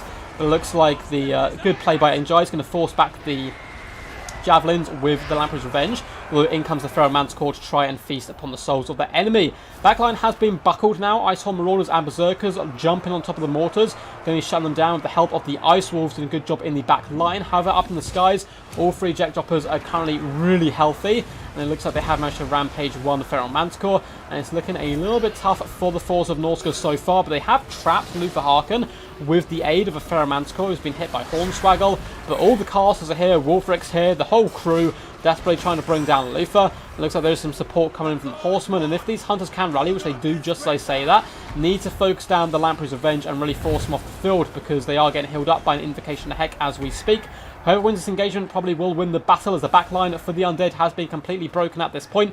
Marauders being crumbled to dust. Some more Ice Wolves who need to be activated once more, but the air game Deck Droppers winning quite comfortably. So Norse can certainly need to win this ground game. They need to win it comfortably. But the Hunters once again have been forced off. Lamprey's Revenge continue to be sticky. And Wulfric on foot just doesn't quite have the punch that he would if he was in the skies.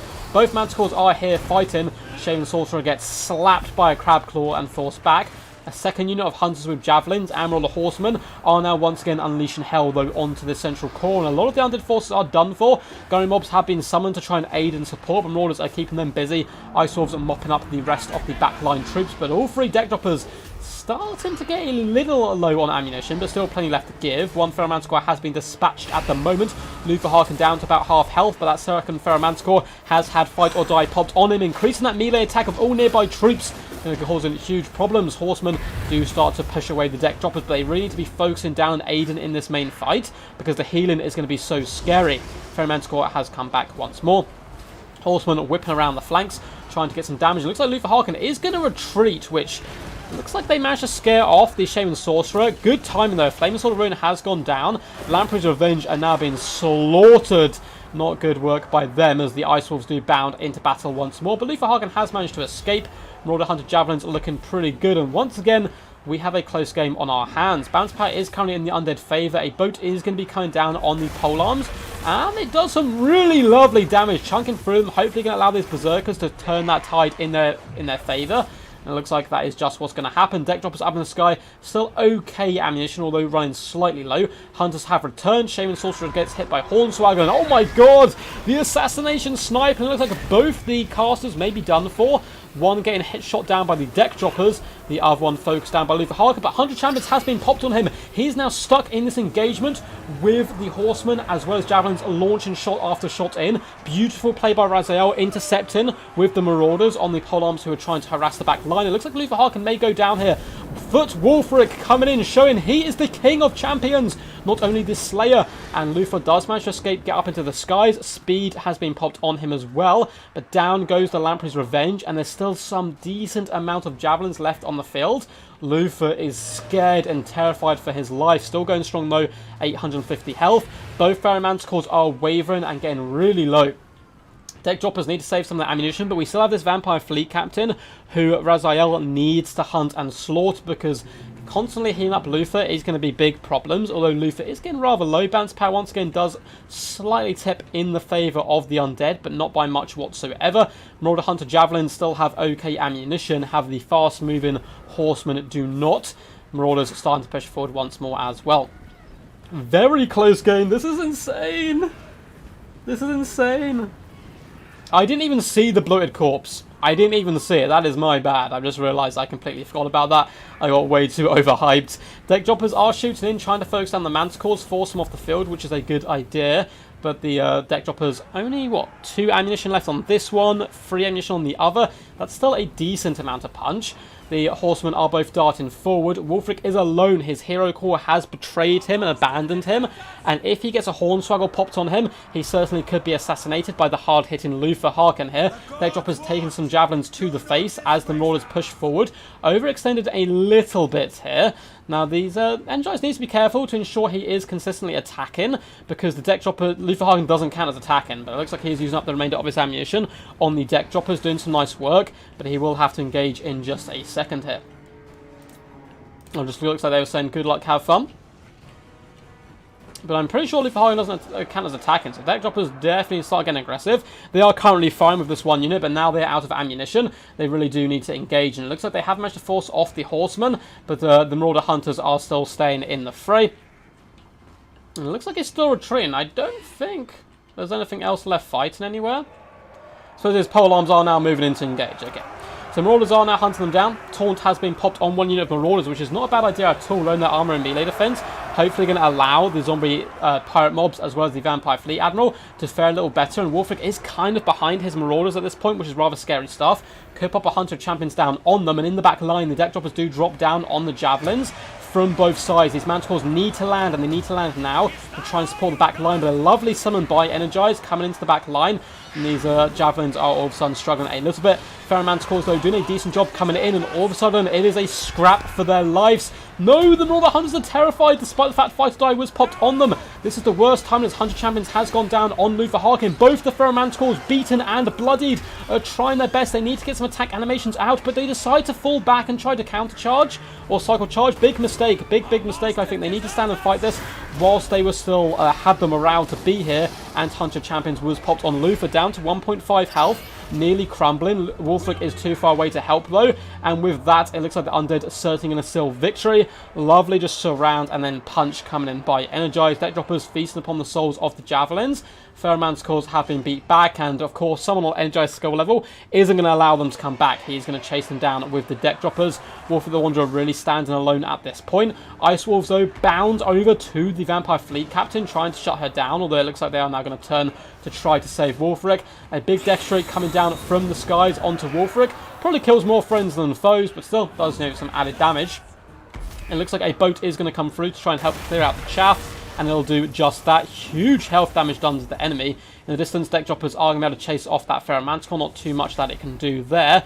And with the Vampire Fleet Captain still going so strong, I think it's going to be a little bit too much for the mighty Wulfric the Wanderer. He doesn't have Hunter Champions active, at least not anytime soon, for Luther Harkin. And because he is chasing down Routing troops, he can simply sit on top of him all day and unleash hell. He still has 4 rounds left.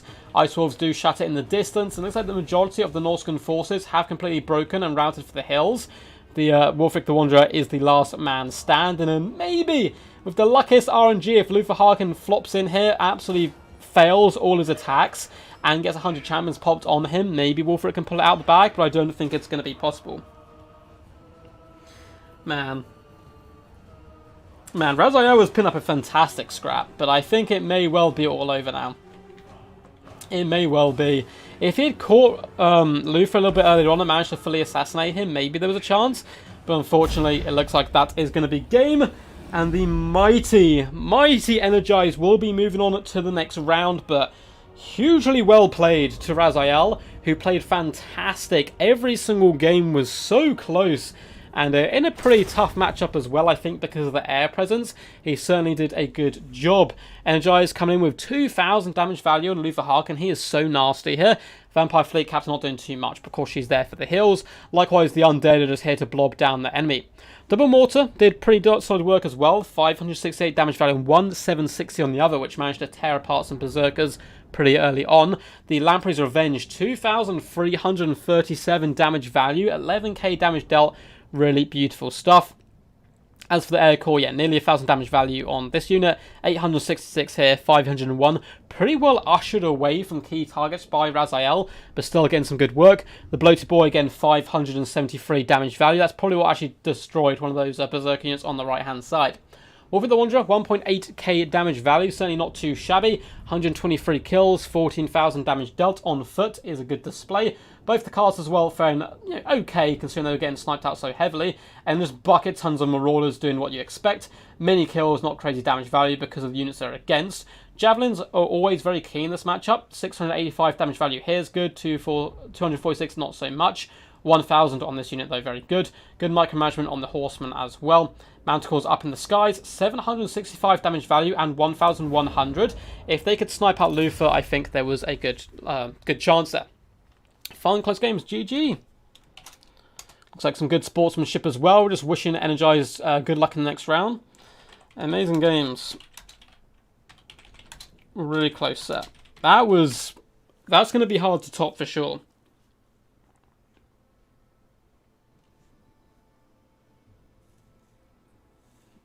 That was amazing. Yeah, Samurai Warrior just sums up so well there. Norska couldn't do much more than what they did, and they played really well. GG, says Jay Phoenix. Yeah, that was an amazing game. I don't think the Norskans threw the game, no. I don't think they threw it. I thought it was a pretty good game by both of them. Thanks for the stream. Hope you enjoyed, man. That was amazing. Thanks for casting. No worries, guys.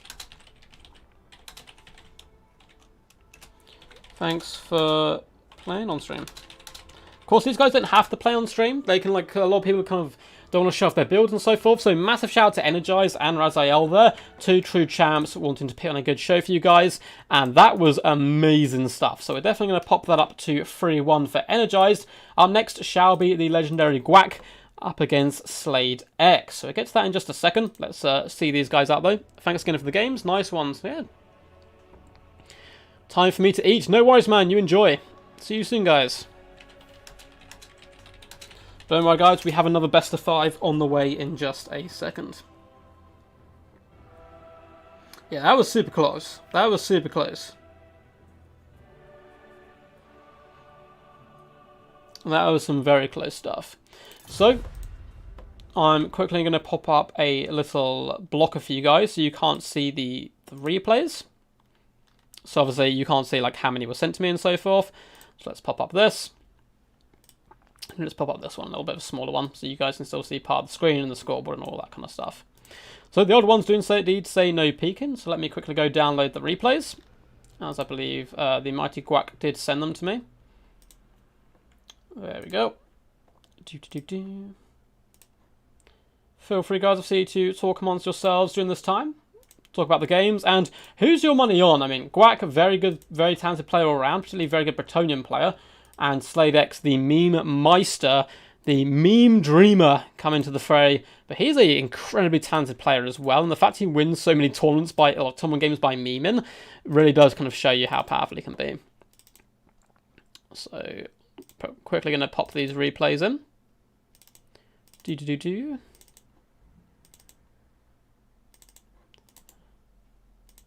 There we go. Time to hop back into the game. Alright, gonna eat. I've already seen the games with Slade versus Guac. See you after. No worries, Samurai Warrior. Catch you later, man. Thank you for tuning in.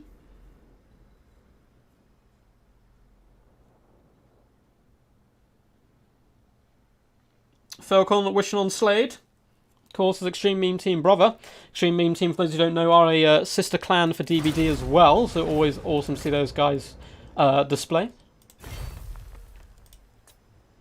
Cool, so it is going to be Slade on the left, it would seem. So let me load those. Let me change the scoreboard. We'll get those scores both back down to 0, otherwise I'm sure there will be a reckoning. So 0 there, and 0 there.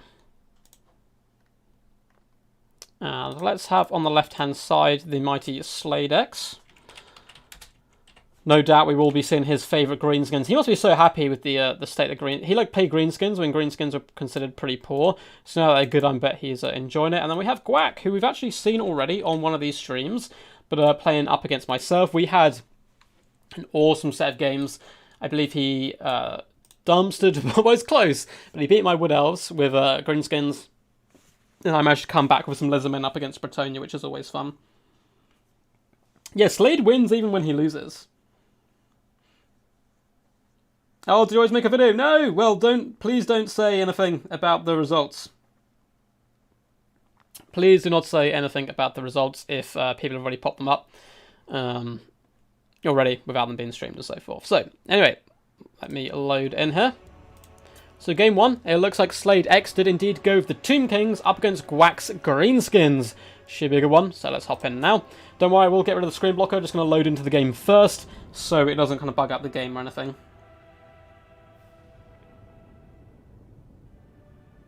Yeah, I know all the results are in the folder, but I know a lot of the people obviously watching don't have access to the folder or don't want to kind of go watch them and so forth. And all that good stuff. So, let's quickly pause that, as this isn't live.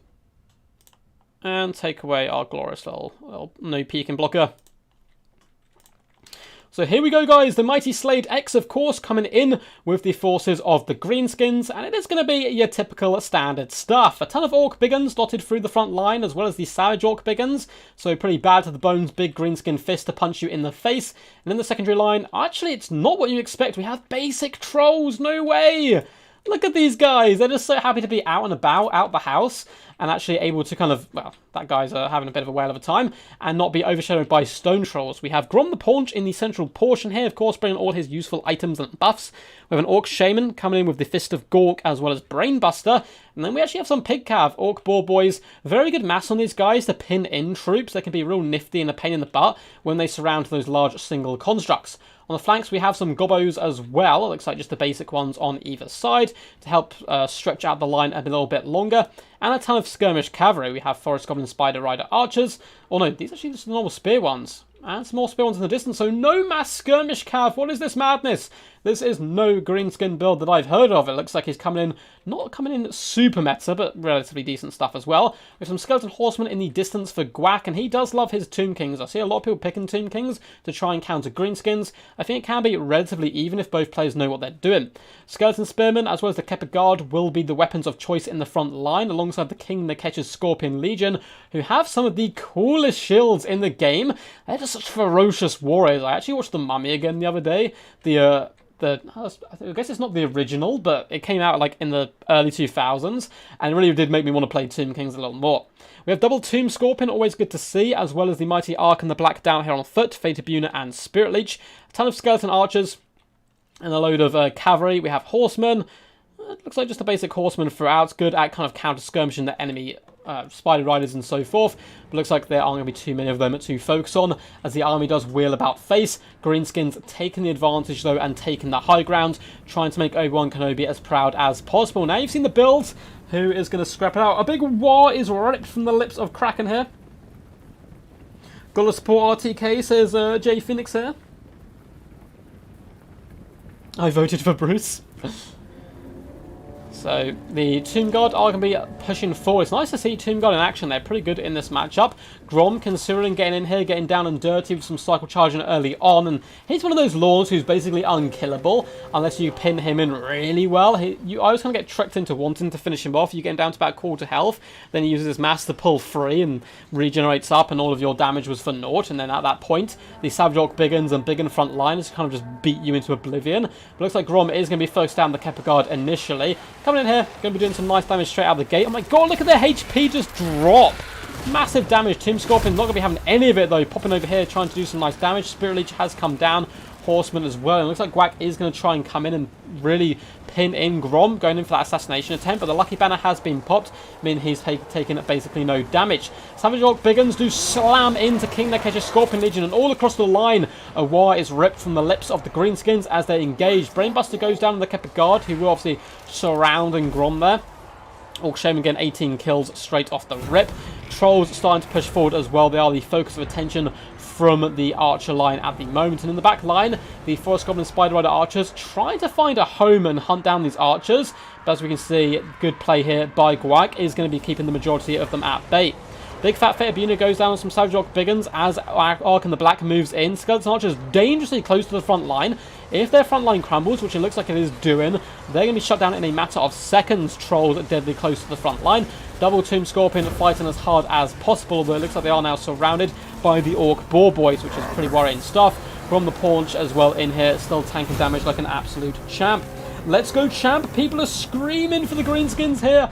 Are they going to do it? It looks like the assault, though, it has started to stall. Trolls being forced off, Savage Orc Biggins as well. And a ton of Greenskins are routing from the hills. Grom the Paunch manages to get into the back line with the help of some Forest Goblin Spider Riders. Doing a good job on top of these guys. Although the Tomb Goblin is nipping at the teats of Grom the Paunch, pushing him back. Looks like he shot to someone was coming down, but slightly too late to allow Grom to escape. Spirit Leech has been popped on him, and he's getting very low at the moment, but as we've said before, he's disgustingly tanky. Goblins have managed to whip around this left-hand flank, looking to get into the archer back line. Forest Goblin Spider Rider archers have already successfully done that, and Grom, down just 500 health, needs to pull way back here. He cannot afford to take any bow fire. His regeneration, of course, is relatively slow, like all regeneration. Orc Biggins, though, have managed to surround the Tomb Scorpion. Summons you shops who don't have too many good targets, although it looks like they are trying to hunt down the Orc Boar Boys and catch them, intercept them before they manage to shut down the Skeleton Archers. Looks like, though, the Skeleton Archers are a bit doomed. Orc Biggins and Savage Orcs starting to surround the enemy and shut them down. Goblins as well, doing a pretty solid job. Troll's going to be pounded down the Skeleton Archers. The Brainbuster does go down, instantly nuking these Skeleton Warriors. But where is Grom? He's wavering, taking a little bit of a breather here. Up to 600 health, and it's a bit risky bringing him back like this. I would keep him away as long as possible, but the Greenskins need him. This is the problem. Trolls have been forced off. Orc Shaman is fleeing, and Grom the Paunch is struggling. Trolls coming back to the main fray, of course, will regenerate, but I don't think the Orc Biggins have enough time. Orc Boar Boys were caught up by that summon unit of your shop T. He got 9 kills, but all of them on cavalry, some pretty good work. And the Orc Biggins are faltering a lot kind of by themselves over here. What has been popped, the Great One is here as well, trying their best to really beat back the shop T. Another Spirit Leech is going to go down, and I think the Greenskins may be done for here. Balance power very heavily against them at the moment. Ark and the Black so healthy. Forest Goblin, Spider Rider, Archers, and Trolls need to try and shut down key targets. In the back lines, it looks like the Archers, the Blessed Legion, no doubt, are actually slowly getting beat down here. But one Tomb Scorpion is still incredibly healthy, and they'll be able to chew through an unlimited amount of infantry. Trolls have rallied to the main cause, but unfortunately Grom himself, even with Lucky Band has popped, has been forced back here, down just 230 health. Horsemen will be escorting him from the field, although some heroic Boar Boys slam in for the counter charge, trying to rescue Grom, and the Trolls are here to support. It looks like they may just be able to bring back the Great One, who is regenerating, of course, the entire time. And if he can rally some of these troops, regain their breath, and come back, then they're certainly not out of it yet. Orc Boar Boy is going to slam in here, help finish off the Horsemen, rally the Trolls. This unit is being terrified away, having the Tomb Scorpion looking very scary and healthy.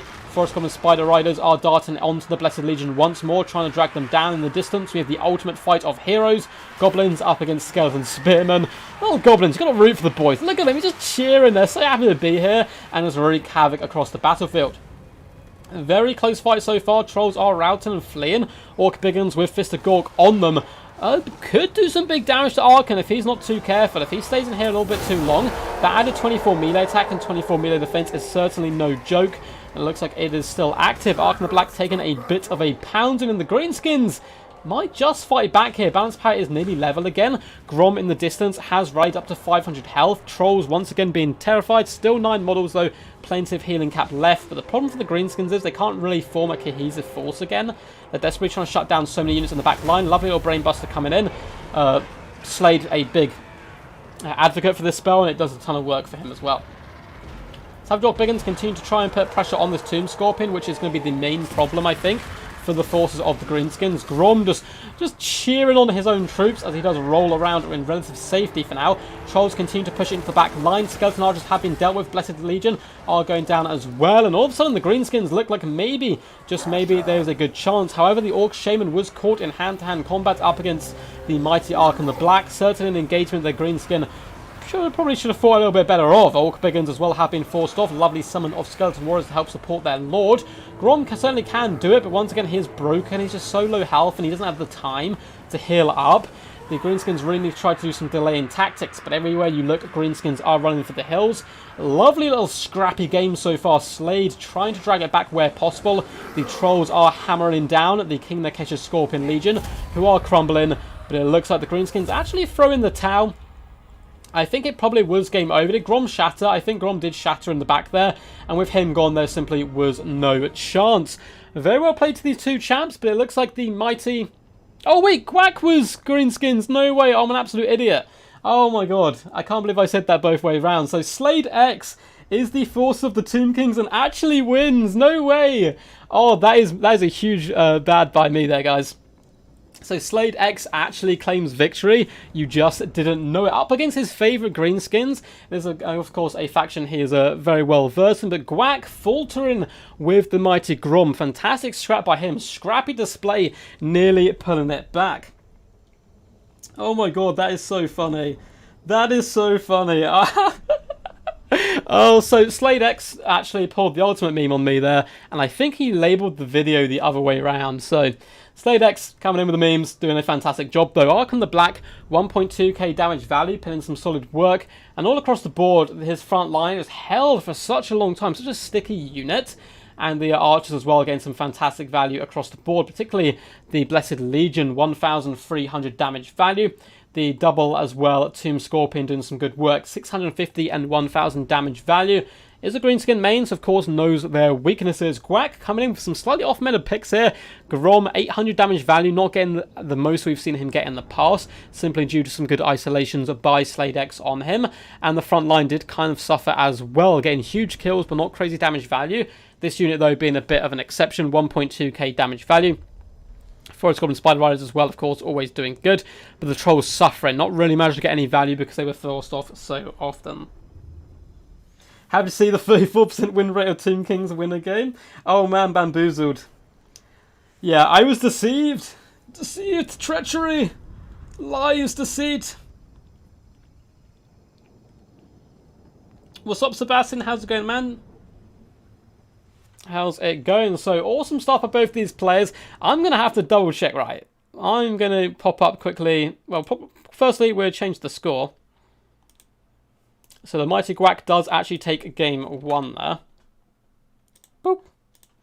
And we can now hop back over. I'm going to quickly check the replays they sent me to make sure I have not been deceived. I think it was Guac who actually sent them to me. Let's actually go on to their official Discord so I can double check who's actually playing what in round 2. So I believe they did put them up in the groups. Can't remember which group these guys are in, so bear with me 2 seconds while I do bounce through.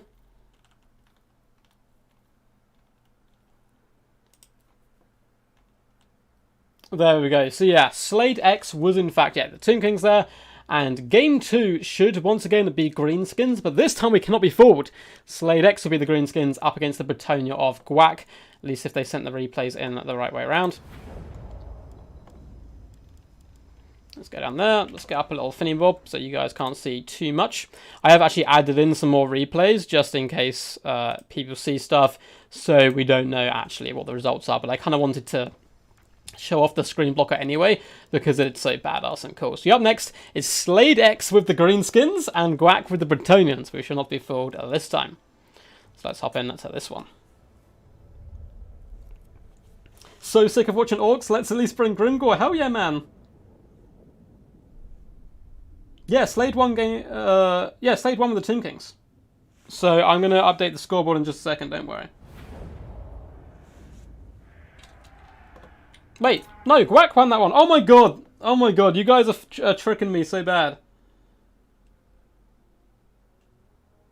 Slade didn't win that one, did he? Oh, I'm so confused. I'm so confused. I've been well and truly bamboozled. Yeah, Slade won, didn't he? Because yeah, he brought the Tomb Kings for one. So we all change the score quickly. Oh my god, my brain. My brain. I have been super bamboozled here. Let's change the score around. Let's get rid of the no peeking symbol. And we should be back. So obviously Slade X will be in charge of the greenskin forces because you cannot play greenskins twice. And Guac will be with his favourite Bretonia. So hopefully we're fine. Ducky is much smart. I only have a small duck brain. I have a tiny little duck brain. It can't be helped. I thought you guys were fooling me again. But for the forces of Bretonia coming in, of course, let's actually pause it because the battle has got underway. We do have the mighty Fey Enchantress on, of course, her beautiful designed unicorn. And she's going to be rolling with the boys. Double Paladin, as expected, coming in as well with, it looks like no Guardian on either of them. Fey Enchantress, though, is kind of one of the most hated people in the game at the moment. She's very powerful. Fey of the Fate is a nice little buff. Arcane Conduit, Regrowth, and Earthblood. She is so sticky. And she, of course, coming in with the Mist of the Lady, as well as the Blessing of the Lady, can cause big problems for the enemy. She's got some kind of weird thing where her pathing is so good, she can get out of some really nasty situations. Apart from that, of course, for the forces of Bretonia, we are going to see a ton of Cav. We have Knights of the Realm over on the left-hand side, as well as some Question Knights on the right-hand side. 2 Question Knights, arguably some of the best cavalry in the game, particularly the Regiment of Renown version. They're anti-infantry, but they pack such a punch, they'll do just fine up against some of the larger, scarier forces. Coming in the front line, we do have the glorious peasant mobs. It is certainly not a Bretonian build without these guys. They're cheap, they're very uncheerful, and not particularly happy to be here, but they're ready to scrap out in the name of the lady. We have peasant bowmen with pox arrows dotted all the way along. Glorious stuff from there, of course, good value for money. And in the front line, it's just spearmen arms here to hold the line and allow the other elements of the build to really do the damage and carnage. And Bretonia, one of those forces who can do pretty good up against greenskins. For greenskins, though, we have orc biggins and black orcs in the front line. Hell yes! Slade giving us a little bit of a show with his mighty troops. Skarsnik is going to be leading the force. We have an Orc Shaman coming with the Humble Brainbuster, as well as a Night Goblin Shaman coming in with Vindictive Glare and Gork'll Fix It. In the front lines, we have the 8p Galoons getting ready to unleash hell upon anything that does hop on top of them. Some nasty Skulkers as well, not bad in this matchup, mainly for that little smoke bomb they can pop down to slow down the enemy. Morgrub's Mangy Marauders, one of my favourite units in the game. Big fan of Wolves, so of course. A little mad Goblins riding Wolves is always nice. Ton of Skirmish Cav, as to be expected. Spider Rider Archers, Goblin Spider Riders, all that good stuff. And then a big fat Arachnoid Queen leading this back line. Should be a bit of a powerhouse. Big shots going in on top of the Fane, doing some okay work. I believe she does come in with, 20% physical, 15 missile, and 60% magic resistance. So I think targeting down the Paladins would have been a far better option there. But still, damage is damage at the end of the day. So Slade is playing Halflings. At least it's not Grom. There is no Grom, for sure. Faye with Gotrek and Felix seems to be pretty cool. A for Wolf, it is certainly very cool. I actually have a replay the other day, which is Gotrek and Felix versus Gotrek and Felix. It's really quite funny. In the front line, Faye as well as the double Paladins are going to try and hammer home the Night Goblins. If you can reduce their health enough, they won't be able to get off that many Fanatics. So trying to shut them down is nice off the rip. Skarsnik is going to be pushing forward. His Fungi waiting in the wings as well. Looks like the Greenskins are going to kind of get dragged into the Bretonia here. Lovely little Brainbuster going down on the back lines onto those Peasant Bowmen, doing some nice work. And it looks like the Quest Knights have committed to the front line. Arachnoid Queen meeting their charge head on. We also have a Spite of the Bad Moon going down. Black Orcs considering whipping around to try and pin in these Knights, but fantastic micro by Guac is going to pull them clear and back towards friendly territory. Peasant Bowmen now just continue to rain fire in. And it looks like Nasty Skulkers do match hop on top of these Quest Knights. Smoke Bomb going down a little bit early, doesn't actually catch them, and the Quest Knights are able to escape. Tiny bit of a miss micro or bad timing there from Slade, but again, so much micro going on the field, far easier to save from up here. Arachnoid Queen is now engaging both the Paladins by herself. Not the best idea. Skarsnik is on his way, and he can certainly Fermented Fungi one of these guys down. It looks like Slade is trying to hunt down the Paladins where possible, and it looks like a Fermented Fungi has gone down on one of them. Skarsnik again in there. Black Orcs as well, just crumping these Spearmen who are terrified, can now be used to push through. These Peasant Archers need to be shut down. If they fire consistently throughout the course of the battle, you're in big trouble. It looks like the Arachnoid Queen is paying the price. Lovely Spider Hatchling summon in the back line is going to be able to hop on top of these Peasant Bowmen, do some good damage to them, but the Arachnoid Queen, even with War active, has broken from the field. One Paladin is inside her stomach, it would seem, but the Fey Enchantress escapes as well as another Paladin. Good trade for Bretonia. Brainbuster comes down the back line doing some nice work, and if we have a nice overarching view of the battlefield, it is an absolute mess. Peasants being forced back all along the front line, but key targets for the Greenskins are being felled, and in the distance, some of the mighty Knights of Bretonia are being driven off by nasty Skulkers, but in the back, Knights of the Realm are here to reave and hammer home. Skarsnik is, once again, a little bit isolated, going up against the mighty Fae and Paladin. Now, yes, he is good in these type of engagements. He does have his glorious anti-large, he poisons his foes, but when he's isolated like this, at the end of the day, he is but a humble goblin. Peasant Bowman still being kept on active due to good micromanagement from Guac, good backline protection, forcing off Forest Goblin Spider Riders with his Quest Knights where possible, and now the Black Orcs again cycle charge into oblivion. They do have Spider Bad Moon pop down though. They will be able to do some nice damage if the Bretonia Knights stay too long. Looks like the Quest Knights overstaying their welcome a little bit, but only just about, and it looks like they are going to flee for the most part. Fey Enchantress has got a regrowth popped on her as the Arachnoid Queen comes into view, trying to countercharge some of the enemy, but the Peasant Bowmen are continuing to unleash hell from the sky. Spider Hatchlings are here as well. These guys need to get moving and really start pushing to the back line. It looks like Morgrub's Mangy Marauders have been used as a combat unit. Orc Biggins are desperately trying to support them and drag down the Question Knights. Black Orcs as well doing a pretty considerably good damage. The 8p Galoons are swinging! Oh yes! Just look at the glory! Blood spraying all over the place. Peasant mobs being killed in their droves. Up to 95 kills. Not the highest value targets, but pretty good fun nonetheless.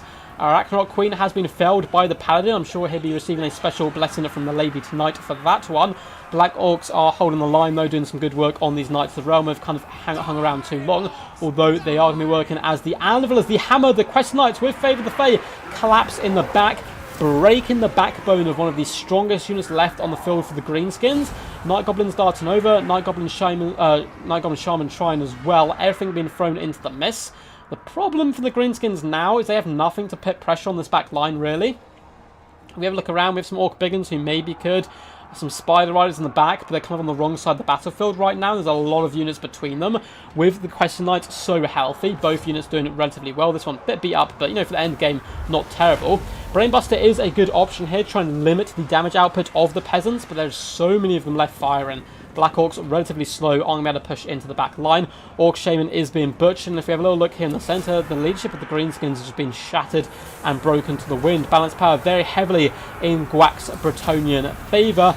The Spimler arms are slowly driving off the Night Goblin Shaman here, and we're even getting some more Earth Blood to rub salt in the wound. Both Paladins are alive, so it looks like one did manage to survive the earlier engagements up against the Spider. Morgoth's Major Marauders do flee, but they'll be back to stab and fight another day, and it looks like this set is going to go up to 1-all. The mighty Guac fighting back and coming strong into this best of 5 series. Greenskins underpowered, lost 2 out of 2, clearly need the buff. I'm going to send these games to CA Falcon and be like, look guys, sort your stuff out. Greenskins in competitions doing absolutely terrible. The mighty Guac performing really well though. Really good micromanagement with his knights throughout. Question Knights, let's say 700 damage value, 700, so not the craziest stuff, but over here 1000, 760, 300 and 300 on his knights. But their main job to hold back the enemy, stem the tide, cycle charge, clear through chaff, did really well, allowing the Peasant Bowmen, who didn't get many kills, to rack up some considerable value. 686 damage value, 535, 609, 429. Good stuff throughout. Of course, Peasants here to die. One unit got 17 kills, though. Those Peasants are going to be having a whale of a time. Many stories for them to tell across the, when they go back to their hovels, I suppose, around the campfire. Both Paladins did a decent job. 1,277 damage on one, 876 on the other. Plenty of healing cap left as well for them in the end game, with Faye still alive. 1,000 damage value on herself. As for the mighty Slade and his greenskin forces, not quite managing to pull it through. Now, Scarsnake did go over isolated a little bit. 1.2k damage value isn't too shabby, and that early engagement looked to be going in their favour, but unfortunately he did get isolated and assassinated. Likewise, similar things happened to the other characters. Love the Brainburster plays though.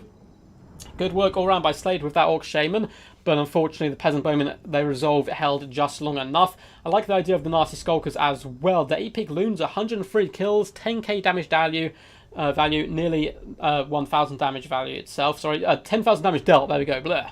Oh my god, you can tell I've been streaming for a while when my mind turns to mush. 963 damage value is impressive stuff, and the front line didn't perform terribly, but not amazing either.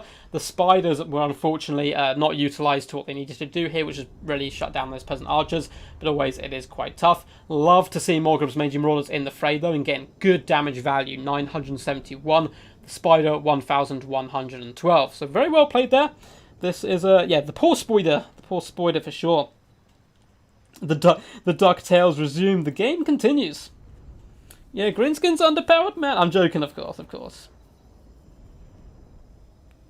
People are getting used to Greenskin spam. Hey, I mean, in fairness, both Guac and Slade are some really top competitive players, so they know how to deal with them for sure. So let's update the scoreboard. The mighty Guac shall be going up to 1-all there. Of course, guys, this, like the previous game, is a best of 5.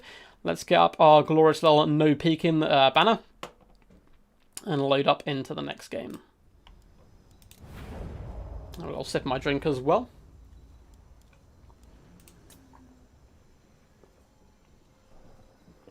Yeah, I need to remember to drink when I do these, because like normally there's a bit of downtime between games. When it comes to replays, I've just got that initial instinct to kind of rapid fire our way through them. No stone trolls. It's kind of sad. Just the trolls in chat. You guys are you do like to troll me. It has been known. What's up, Nick? How's it going? Make Grimgore great again? Oh, for sure, man. For sure. So you guys ready for the next one? You guys ready? Are you prepared? For the next matchup, let me double check who is who. It's Slade X leading the forces of the Empire up against Guac's Skaven. And Guac would have used up both Greenskins and Skaven after this game, and his favourite Bretonia, so pretty scary stuff for him if he does lose this one, but it would put him in a rather dominant position. And I quite like the mind games that come into best of 5s on when do you use your best factions, when do you try and counter your opponents and that kind of stuff. But Slade X with the Empire, Guac with the Skaven. Let's get it rolling. Don't worry, I am aware the screen blocker's up, but once we load in, that's when I'll take it away, so it doesn't mess up any kind of loading and stuff. Looks like Guac is going to be bringing one of my favourite Skaven Lords, which is always good to see. It's always nice as well to see the men of the Empire represented. In a world full of such horrible terrors, it can be, you know, tough for a human, but they do some pretty decent work as well. Let's pause this quickly. Get rid of the glorious screen blocker. Boop. And get back into action. So who's your money on, guys? Let me hear a big older chant for XMT if you want Slade to win, and a big chant for ITO if you want Guac to win. Those are their respective clans. Let's go through the builds nice and quick. For the forces of Skaven, we have clan rats dotted all the way along, clan spears. Interesting not to see slaves. Often you see a lot of slaves as kind of the initial buffer here, but going a tiny bit more elite, although I don't know if you could call a clan rat particularly elite. We do have rat ogres as well, plenty of them dotted all the way along the back. They're a fantastic counter-initiation unit, in my opinion. Use them to counter cav who try to hop into your back line. We have a bucket ton of Skaven Slave Slingers dotted in the centre of this little Doom build, as well as triple Warplock Razaels, including the Natty Bobu Sharpshooters. We have a Plague Priest having an absolute whale of a time here, just having an absolute blast. He's going to be coming in with the Scrying Stone, Vermintide, Pestilent Birth, and Pestilent Breath. And we have a lovely little assassination duo. We have an assassin. These guys, their animations, their idle animations, their walking animations, all of them, such good detail and very, very cool stuff. Bounding towards the enemy on all fours. We also have Deathmaster Snicketch. The ultimate glass cannon can slaughter a foe very quickly. Deathmaster Sigil allows them to pin enemies in place. No whirling weeping blades, unfortunately. A build that's going to have to get a little aggressive, however, as it looks like this is such a weird map. I hate deployments where they're kind of not parallel to each other. He's going to have to get pretty aggressive because the backline of the Empire is certainly no joke. We have a ton of crossbowmen. Crossbowmen are a unit I barely ever see now in the multiplayer scene. It's always huntsmen, occasionally archers, and a load of handgunners, but crossbowmen, relatively decent AP. I mean, crossbows certainly do pack a punch in them, and decent range on them as well. So a lot of crossbowmen in the centre. Protecting them is going to be a long, fat wall of spears on the flanks, forming a glorious shield wall, and swordsmen in the front line who better chew their way through the Vermintide very nicely. We also have the Sigma Sons in that central pocket, as well as some of the most dedicated nutcases of Sigma, the Flagellants dotted all the way through the front line, who be able to hold back the enemy. Of course, they are unbreakable. Leading the forces is Foot Volkmar the Grim. Slade is a madman coming in with some of his picks just honestly blow my mind, but he makes them work so well. Volkmar the Grim coming in, of course, with all of his glorious buffs. He doesn't get his banishment, which is a little bit sad, but still all good apart from that. We also have a Bright Wizard, a Burning Head, and Fireball, and a couple of cheap and cheerful Empire Knights trying to make a name for themselves and get promoted in this glorious action. We also have a Warrior Priest over on this right-hand side, giving fire damage to all nearby troops with his banner, which is very powerful. That even works on artillery and ranged units and so forth. Also a glorious scroll of shielding. So without further ado, let's get this battle underway. Dark Elves are meta, no, of course. Go Snicketch! Extreme meme tryhards. XMT chants, XMT. Lovely to see, man. Lovely to see. We've got a lot of support here for Slade, as well as the mighty Guac, who is unleashing hell, and Volkmar's gonna be in trouble here. He's nowhere near as tanky, of course, on foot than if he's on his mighty pimp wagon, so he's taking a lot of damage, and now that Bright Wizard as well. Grand Shield of Faith is active to try and mitigate some of the damage, but it's pretty rough stuff as well. The glorious Plague Priest is going to be pushing forward, no doubt to drop a summon or two to hold down the enemy lines. Looks like now just kind of baiting back and forth for now. Warplock Razael is going to be doing some good long-range damage. Oh my god! Pestilent Breath doing massive damage. Still full model counts on the Flagellants, which is good news for them, but down to nearly half health off the rip, and that Bright Wizard is being lit up. Massive damage. Juke, he needs to juke like Neo right now. He is getting absolutely lit on fire, no pun intended with him being a firecaster. And look, a lot of the shots are missing though. Down to about 700 health. He may be able to come back in the late game here. Plague Priest is having to fall back. Clan Rat line will not hold long. Luckily for the Rat Ogres, there's not too much carry to deal with, so they may be able to charge into the front line and really try to hammer home the enemy. The crossbow fire is doing devastating work to that Plague Priest. Scrying Stone is put, but down to nearly about half health straight off the rip. Volkmar is now nearly topped up health-wise as well. And in the back line, Empire Knights trying to support the crossbowmen who are being shut down by the Clan Rats. This Plague Priest, yeah, wants to just get way out of dodge at the moment. Sugma Sons have pushed into the back line. We do have some swordsmen starting to push through and engage. And it looks like we are seeing another glorious breath come down. Nowhere near quite so powerful this time, but on the swordsmen, allowing the Rat Ogres to beat them down. And it's looking pretty even so far. Rat Ogres just clattering into swordsmen, bundling them over. And in the back lines, we do have one unit of crossmen routing, as well as some Empire Knights. Natty Bobu is doing some lovely long-range work, but the Bright Wizard has returned, waiting to try and have the back line shut down on the Skaven before bringing back himself to the fray. Over here, of course, we want to see Deathmaster with his ridiculously badass attack animations, cutting, slicing, and dicing. Rat Ogres also pounding in, and the swordsmen and spearmen really starting to suffer on this left-hand flank here. Pageants as well are going down. The Plague Priest is trying its best to stem the tide. Skaven Slave Slingers are going to be a good answer. And it looks like all the Warped Razaels are currently still fighting. On this one on the right-hand side is slightly getting kind of under pressure quite a lot. Rat Ogre is going to be needed to help support. Volkmar the Grim, a mighty man of Sigma, believing in his faith, is going to be dueling these Rat Ogres. Still 9 models left on those guys. And oh! Just kicks one. Imagine you're a big hulking mutated creature and a man that has the audacity to come up to you, kick you, and then smite you onto the ground. Looks like the Rat Ogre didn't know if to stay dead or not, but he has indeed gone down. Balance power is looking very Skaven favoured at the moment, as the Empire advance does stall quite heavily. All of the long-range troops, the key units realistically here for Skaven, are online. Empire kind of being scattered to the winds. Rat Ogres getting in the back line, shut down crossbowmen. Deathmaster and Assassin both hop on top of Volkmar, pinning him in place.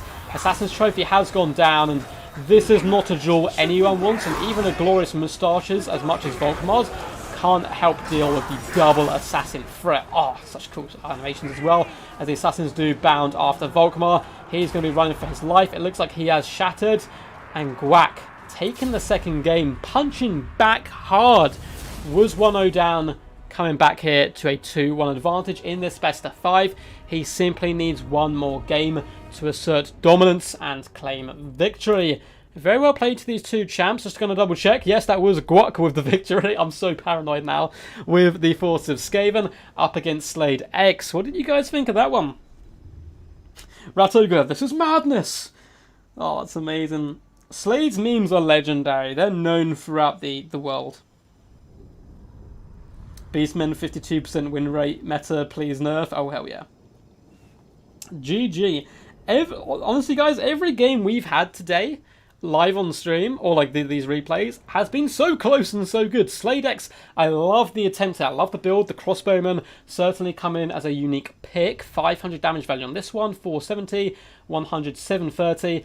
Unfortunately, just there was too much pressure, too many rats, and I mean a 20 stack of Skavens, really hard to deal with, and some of the Knights, who are going to be key units and helping protect them, just got focused. After the characters got punished by the Razaels, then the Knights were the next target. Only 90 damage value on one unit to 0 on the others. It's a really bad day for them all around, of course. The Sigma Sons did a good job, and the front line really didn't get the most damage value across the board. Couldn't break into that back line, although there were some good early signs. I was a bit worried by how flimsy that front line looked for Guac, but he certainly made it work with those Rat Ogres. Characters suffering quite badly, even Volkmar only getting 240. Big damage dealers, of course, for Guac and real MVPs is this Assassination Core. 1,000 damage value on the basic Assassin, 1,558 on the other one, doing some good stuff. Plague Priest itself, 860 damage value, doing some good work, or 860 I should say. Clan Rats simply here to plug the gaps and hold back the enemy. They did a good job on that. The triple sniper rifles, 953 damage value on one, 561 on the other, 1,000 on Natty Bobu sharpshooters. Rat Ogre's performing rather well as well. So what do you guys think of that one? That was pretty awesome stuff. Triple Razaels is old meta. It's certainly old, but it certainly still works. Lily Trilly says, wow, sick bow. Yeah, that was some cool stuff. As he is definitely human, I would have to be pro Empire. Empire did some good work, but unfortunately getting dragged down. But that was cool. Run, Volky, run! He tried his best, but it wasn't enough. But both these guys obviously still in with a shout. Guac needs one more victory now. So let's pop over and change the scoreboard. Let's pop up the new Pekin. So Guac is in the ascendancy here, 2-1. And remember, guys, this is a best of 5. So Guac needs to win one more. Slade would need to win double back-to-back, which of course is very hard to do. I'm sure if you guys give him his support, he may have a chance yet. Boom. Bowmore saying that the dream, being able to meme as hard as Slade and win games, my reality, sad cow noises. You'll get there, bud. Practice makes perfect. Dreams do give you power. So let's have a little sip of my drink. We're going to take like a 2-minute break here. So I'm going to chat with you guys, but then we'll load into the next game. Just need to remember to keep drinking. I can feel my voice kind of slightly dying. If you guys are enjoying the stream, feel free to give a big old thumbs up. It helps push it out to more people, slowly drag them into this glorious game that is Warhammer, and we can convert them to the Great Duck cause. I'm sure one of the mods can make a link as well to my Discord. There should be a link down below in the description as well, as well as other links to how you can support the channel. But if you join the Discord, you can send me replays to be cast on the channel, get involved in events, chill out with a load of cool guys, improve your game or hone your game. A load of lovely people there who are always happy to teach some new players some stuff, and teach some experienced players as well. But yeah, it's been certainly good fun so far. I didn't think we were going to be able to top the first best of 5. That was insane with Energized there. But these guys are putting on a pretty impressive show so far as well. Thank you, and yeah, we hit 1 million views, which is just madness. I am going to be doing a video about that, if I can learn to edit, that is. So I'm just going to load up the next game. Game number 4, which is Slade X, bringing the Dark Elves. So on the back, he's on the back foot. He's up against the ropes. He looks at his power, his extreme meme team teammate, who picked up a big sign saying Dark Elves, and it looks like he is going to be taking them. So Dark Elves up against Guac's Norscan forces. I had a really fun game from this in my second group, I believe, in this tournament from the Norscan perspective. And if you can catch those pesky elves, you can certainly do a good display. So let's load into that now.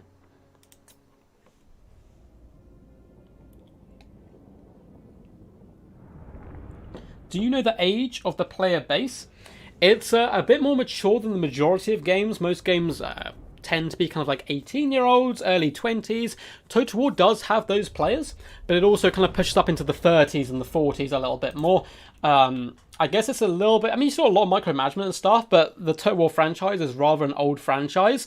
So, and it's like a strategy game, you know, so it's more sophisticated is what we'll say there. Let's get rid of the glorious little... Crocky G. Boop. And hop into the game.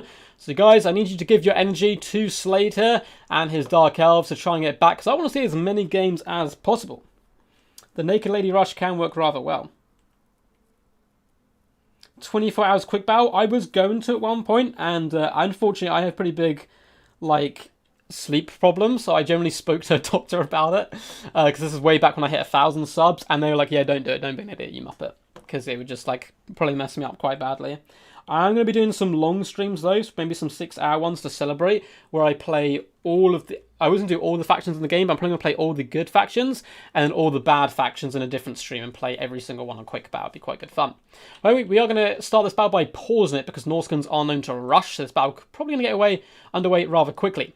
We have Northern Horsemen in the front lines, coming with their glorious throwing axes. The main battle line, as is the standard with Norsca, is going to be a mixture of Marauders, including the Icehorn Marauders, with Berserkers. Berserkers channeling their inner Rolo or Ragnar Lothbrok, coming forward, and they're going to be carving up the enemy where possible. We do have a Mighty Mammoth, it is a Wulfric the Wanderer, absolutely vibing on top of this, just chilling, not interested in getting into combat whatsoever. Going to do his little pet here. I'll let you guys name the Mammoth. We'll give him a little tickle on his neck there to keep him going. Coming in with Hunter Champions and Seafan.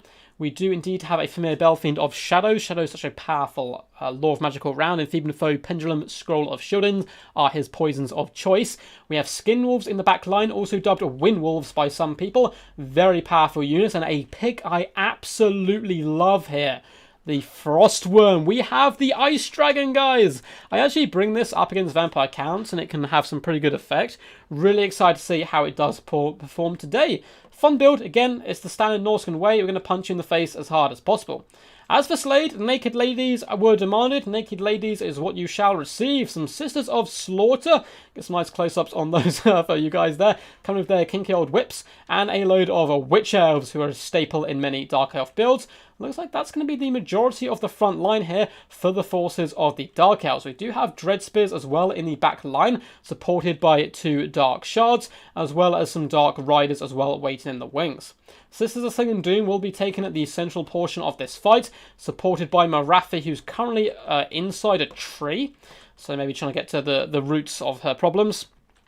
I'm just going to let that pun hang in the air for a little while. We're coming in with just Soul Sealer, Heartrender, and Enchanting Beauty. Very good stuff. So really cool build coming in. The Dark Rider is going to be pretty key as well at just keeping them all the horsemen at bay, but also cycle charging them down. The Mad Witch Elf Rush really can do a good number here.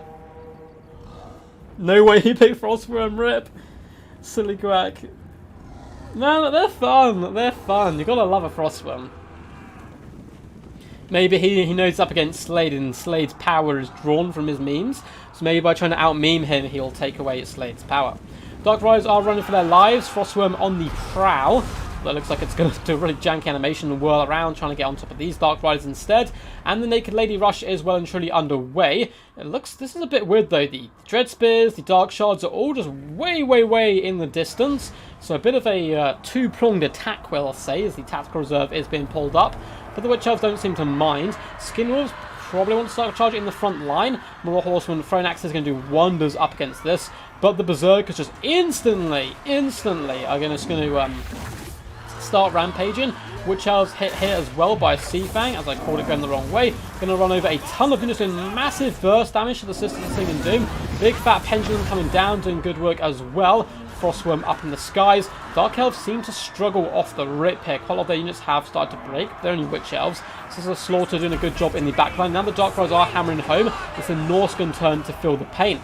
Marathi is hit by 100 champions, and Julian Wolfric the Wanderer. She needs to leg it as fast as possible out of here. Frostworm could probably come over here and help pin her in place. Soul Sealer has gone down to try and keep her alive, and in comes the Tactical Reserve. Dark Shards raining in fire now on top of Wolfric as the Spearmen do push forward. Sisters doing a good job on both flanks, starting to crump.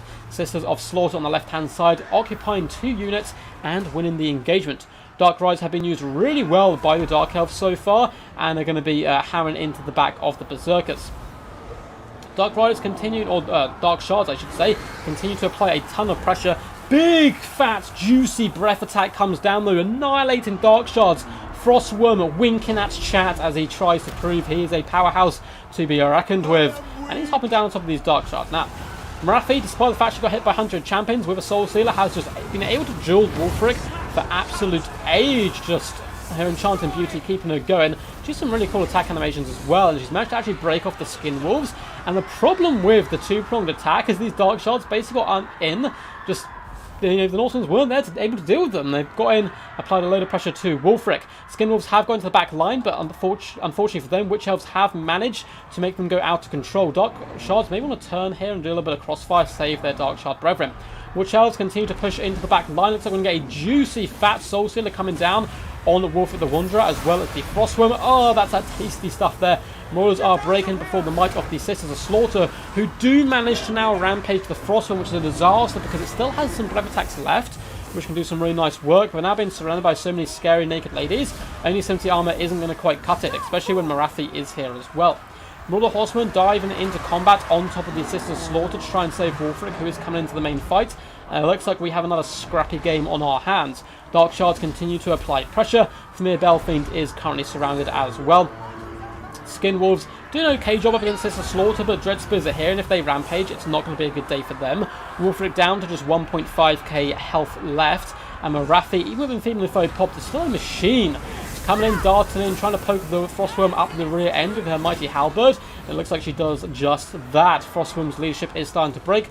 Balance power very even, though Skin Wolves are coming back. They're regenerating, knitting themselves back together, hunting down the Dark Shards in the back line. If they can get there quick enough, maybe there is hope, but the Northern forces of Guac are being kind of forced back in all directions. Skin Wolves routing here. They will, of course, come back into the fray, but Wolf the Wanderer is wandering into dangerous territory. Dark Shards continue to rain fire down on him, and he can't get into the back line quick enough. Skin Wolves have Pounce at this point, but in come the Sisters of Slaughter to make them pay, whipping those doggos into submission. Dark Shards, though, looks like for now have been taken offline. Wolfric fleeing to the trees for a little bit of safety. Marauder Horsemen are floating over here, as well as the Frostworm. Come on, a big breath attack. I just want the Frostworm to get its value back, and it looks like it is going to be coming in with a big attack, reaping havoc down. Really lovely cast, up to 106 kills. Frostworms doing damage here, looking to hunt down those Dark Shards, but it looks pretty bleak. Wolfric has actually decided to flee the field for now, thinking that there is no hope. Skin Wolves are regenerating, trying to save the familiar Belfiend of Shadows as well. 1 or 2 pendulums down these Dread Spears could really help clear out the chaff, and there's some ammunition left as well on the Throne Axis, so you can do a nice little bit of heighten. Frostworm manages to shatter some Dark Shards over on this side. I think he's probably used all his breath attacks here. We've caught 2. If he has 1 more, though, just breath attack down these Dark Shards would be really nasty stuff, or on the Dread Spears. Looks like the familiar Belfiend, though, isn't going to be rallying. He just consistently running for his life. Wolf the Wanderer is fleeing. Skin Wolves trying to say, hey mate, come back here, there's still hope, as the Marauder Horsemen as well are getting some lovely axes into the Sisters of Slaughter. 1 unit of Horsemen tried a bit of cycle charging, but has been rampaged. Although they did manage to beat back the Witch Elves, they're now going to be fighting its nasty Dread Spears. Frostworm up in the sky as well is exhausted, wavering, but is coming in with its 3rd breath attack, and it's going to be... No! No! It's routed! It was just about to do a juicy breath attack on top of some Dark Shards and Dread Spears, but it decides to kind of swallow the vomit of ice that was coming up and flee the field. And oh yes, guys, we're going all the way. We are going all the way. Slade is here for a fun time and a long time, it would see, and valiant defeat by Guac. Slade proving Dark Elves a force to be reckoned with still in the multiplayer tournament scene, doing fantastic work there, getting some lovely damage done. But your boy has fought back. GG's. They're going to game 5. Animal abuse not cool. Oh, for sure, for sure. Frostworm and the Mad Lass Marathi chasing down a mammoth on foot. GG's. That was some awesome stuff. Slade is my hero. Oh, Slade's a champ. I love facing Slade on ladder. If I bump into Slade, I'm like, this is going to be so much fun. He's such a nice guy as well. So is Guac. They're 2 of those guys that when you lose to them, you kind of want to be mad because you've just lost, but you can't be because they're too friendly. They're so nice. Well played to Slade. Marathi, big mom Marathi. I know a lot of you are fans of her, coming with 1.6k damage value, but her tankiness with those Soul Seals really came to the forefront here, just absorbing so much of Wolfric's time and energy, allowing the Dark Shards with that late push to come in and do some lovely damage. Dread Spears, 927 damage value, 326. The Witch Elves not getting the craziest value across the board. These last 3 units are a little bit better. 774 damage value here, 1,100 on this unit, and 100 kills. Beautiful stuff. Sister Seeing Doom, 725, but they just rampage so much. This is a Slaughter both getting over 1,000. This one also getting 89 kills and nearly 10k damage dealt. But those Dark Shards, 1 unit in particular, 1,347 damage value, really ripping Wolfric's Mammoth a new one. The Dark Riders as well, faring pretty okay. As for Guac, I love the Frostworm in action. 119 kills, nearly 950 damage value. Certainly, proven to be a pretty decent threat. 7,000 damage dealt as well, not too shabby. The Wind Wolves, as they have been dubbed by the community, also known as the Skin Wolves, 943 damage value, 699, 355. Not anything amazing, but still pretty solid. The Horsemen as well, 1,000 damage value there, 706 on the other one. Really good work by the 2 champs. Familiar Belfiend of Shadows, 832 damage value. Wolfric the Wanderer on his Mammoth, 2,295. But lads, we ain't leaving. We ain't leaving. We're staying. We have another game on our hand, and it shall decide the fate of Middle Earth and which one of these bad boys will be going through. So, just going to pop that up there. So, Slade is 2, Guac is 2. And we're going to take a little break, a little bit of a breather. I'm going to calm down. I'm going to have a little drink. I'm going to see who does win this. Hello there, what's up, Euspus? How's it going, buddy? Hope you're all good, man. Going to have to get you up on the channel relatively soon.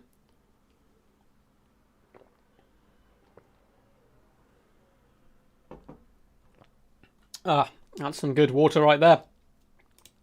So let's load in. There's no need for a screen blocker anymore, I suppose, even though it is a glorious screen blocker. And we will be going in to game 5, which is Slade X controlling the Beastmen. So in the game that will decide if he goes through or not, he is playing the Beastmen up against Guac's Warriors of Chaos. This is going to be a bad to the bones, bloody affair. Just blood and thunder. Two factions that love to just get in each other's faces, scream. This is the King Kong versus Godzilla fight right here. So let's hop in here and have a good time. And this will be the last game of the stream. We'll be bouncing out after this. Been streaming for quite a long time. I will, of course, be trying to cast some more Warhammer World Championship games in the future. There is going to be a bucket ton of different casters, though, casting games. So hopefully, though, I'll at least get a big stream in, because these have been so much fun, and the support for them has been absolutely insane. I really do appreciate all the likes, the comments, the positive feedback, and just really appreciate you guys being here. Massive shout out to all of you. But here we go. So, the mighty Guac, my nemesis in round 1. We actually, I think, tied for first in that. Is coming forth with the Warriors of Chaos. Marauder Horsemen leading the charge, leading the vanguard in the front line. Just behind, we have Chaos Marauders and Chaos Warriors. We have Mirror Guard. We have all the rock and roll stuff you would like. Double Chaos Spawn as well. And some Chaos Warriors with halberds. Unfortunately, no Chosen, which does make my little duck heart fade a little bit. But still, pretty cool build nonetheless. Oh, hell yeah. We have Archon the Ever Chosen currently glowing with holy flames and holy light. Looks like he is the chosen. We have Stand or Die, Burning Head, and Fireball. Some nice simple spells, always good and competitive in most matchups. We also have the Dragon Ogre Shagoth with his mighty axe coming to the main fray. Really fun build coming in by him. But what do we have for the Beastmen? Oh yeah, we have Ungor Spearheads on the flanks, but we have Bestigors.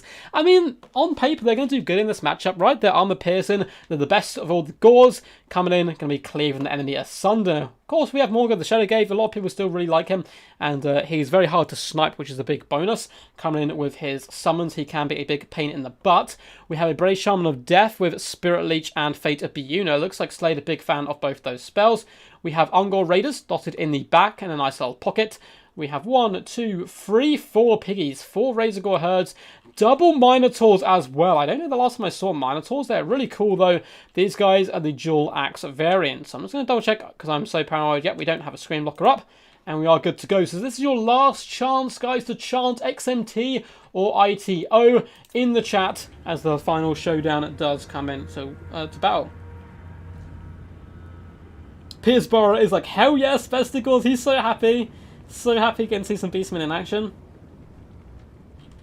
And it looks like a lot of the Throne Axes instantly going to start peppering down the Bestigors and some really nice damage off the rip. And straight away a Fireball comes in. Looks like it is missing. I'm not exactly sure what that was going after. Ungor Raiders are here to help support the Bestigor brethren. Force back those Marauder Horsemen now. The Dragon Ogre Shagoth is going to be a big problem for this build if it doesn't get pinned in. But Piggies can pin it in, so can Minotaurs. Looks like Archon as well, leading the charge with Fury. And he's doing an Alexander the Great here. He's like, with me, lads. I'm going to charge in here, show you how it's done. Dragon Ogre Shagoth is going to come in support, but the Minotaurs bundling in. Hopefully we get to see some roly-poly animations because they are really funny. They charge in, Archon does flee back. Likewise, the Dragon Ogre Shagoth. Mirror Guard are going to be moving in here, but this is not going to be a good engagement for them. Those Minotaurs are going to be really hard to take down. The Horsemen need to get over there, and it looks like the Chaos Warriors are pushing up. Lovely cycle charge by the Dragon Ogre Shagoth, and a huge Burning Head is going to come down the line. Mirror Guard are hit by a Fate of Buna, but the counter punch coming in. Bestigors are getting roasted, and over here, Bestigor herds are getting slaughtered. Chaos Warriors and Chaos Spawn doing a good job over on this right-hand side, which is a sad day for the Beastmen. Sad moo noises as Razorgore herds as well are beaten back by the Chaos Spawn. Looking a little rough so far, but we still have the Chaos Summons to go. Chaos Spawn summon has come down in the back line. This big middle engagement, very key to how all of this will turn out. Both back lines for both players are currently really happy and online. Horsemen, though, getting the better trades. Ungor Raiders are peppering down some Chaos Spawn. And it looks like their Minotaur Bodyguard are going to go in the wrong direction at the last second, allowing the Chaos Spawn to really hammer home at the Ungors. Some crossfire, though, could be really useful here. Looks like both summons have been used in the central portion, chasing down the enemy, and the Razael Piggies have managed to get into the back line, hunting down the horsemen, doing some good work. Archaon is getting rather low. The Bestigors rallying to each other despite the fact one of them has been beat down. Minotaurs as well doing a good job. Spirit Lich hits Archaon the Ever-Chosen. The Dragon Ogre Shagoth though is coming in, and oh my god, a thumping strike terrifies some Minotaurs. The other unit is in trouble. Very close game once again. Backline for the Beastmen has been shut down. Chaos Spawn and Marauder Horsemen reaving through the back lines. Bestigors have come back into the fray, and now it's the Chaos's turn to have their back lines overwhelmed. Razael Herds getting in there, shutting down Marauder Horsemen, driving away the rest. This is an insane wild game. Brave Shaman and Morgan the Shadowgate are currently surrounded. Arkham, the Ever-Chosen, and the Dragon Ogre doing a good job though, beating back the Chaos Spawn, who are unbreakable. Bestigors cleaving, lifting those massive axes, breaking through the thick armour of Archaon as well as the Dragon Ogre. Razael Piggies have decent AP, and when they surround you like this, they can really get in there and put their tusks in the wrong places, and this Dragon Ogre Shagoth is not having a good time.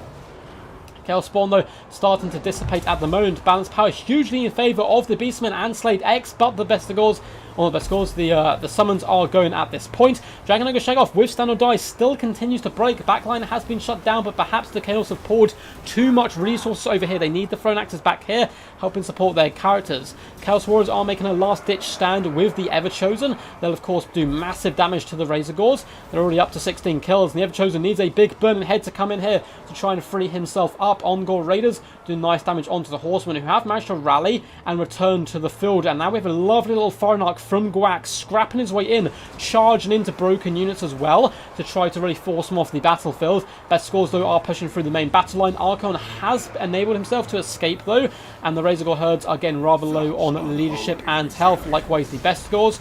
But the Chaos Warriors have been overwhelmed at this point. Chaos Spawn coming back to the main fray. Archaon is kind of teetering on the edge at the moment as the Dragon Ogre Shagoth, only 19 kills, has been kind of tasked with some of the heavy lifting. It's done a decent job with the Bestigors as well. We've killed bigger in our sleep, and it looks like the Dragon Ogre Shagoth has gone down. Beastmen are roaring victorious. The meme lords themselves, led by Slade X, the king of the memes, has claimed victory, and he fights back. Remember, Slade was 2-1 down in this series. He fights back to win it 3-2. The king of the memes roars one last time in the deep. And Guac, a true champion, fantastic player, ECL finalist before as well. I played against him. I can tell you how hard it is to play against him. Slade certainly brought his A game here and managed to claim victory. GG. That was insane. That was insane. The big boys are all here. Indeed. Extreme Meme Team OP confirmed. Soof just 4-0. Oh, I'd love to see those games as well. Oh, I'd have loved to live stream that one as well. That would have been brilliant to get on the channel just now. But guys, that was amazing. Amazing. Both of these guys put on a fantastic display. This game, as well as Energized game from earlier on, up against Razael, was just insane. I mean, I guess that's what we expect at this point in the tournament for Slade here, and Morga not getting a huge amount of damage value, but obviously those summons were really nice. The Glorious Brave Shaman of Death performing pretty well, 761 damage value. Bestigors, though, 842, 735, 950, pounding their chests victorious, screaming, we are here, we're here to meme, we're here to stay. The Ungol Raiders as well performing really well. Look at that damage value on such cheap troops. 800, 475. Razael herds as well, chevroning up, pinning in some of those troops, and really helping carve them apart. As for Guac, I mean, he played well in every game. Like, of course, playing against Slade's no small feat. And getting this far in the tournament is very impressive. Unfortunately, he does bow out at the moment. Archaon, 1.1k damage value. Just getting a little over-isolated. I would have liked to see maybe one of the Chaos Warriors dropped and replaced by some more Halberds. I think would have put him in a bit of better stead, because you can see they didn't really pay for themselves too well, whereas the Halberds performed much better, 950 damage value. Good micromanagement with the Horsemen as well. They were a load of pressure was applied to them early on, but they came back late game and really helped drag it out where possible. The glorious Dragon Ogre Shagoth as well, 1000 damage value. Both the Chaos Spawn do get some good damage value as well, 700 and 468. Ooh. Okay, guys. Right, if I took a 5-minute break to go grab some food, like just a yogurt, would you guys stick around and I'll cast Soof versus Zero's best of 5? I know I've been streaming for a while, so I'm going to leave that up to you guys. If you guys want to see it, I'll do it. But we will need to take like a 5-minute break just so I can grab some food and water. So, I'm happy to cast Zero versus Soof. That's going to be pretty wild. Jay Phoenix, if you could do the honours of sending those replays over, I'd really appreciate it. So if you guys are willing to like stick around for it, then I'll happily do it. But I need that confirmation, obviously, before we get going. Looks like people are pretty happy. Hell yes, of course. Yes, sure, go for it. Oof. Okie dokie. Well, I'm going to let Jay Phoenix send it over to me. I'm going to update the score quickly. I'm very confused, Mr. Pop. So you sent me a message? Oh, I think... Okay. Hey, Jay Phoenix is sending stuff over. Glorious. Thank you.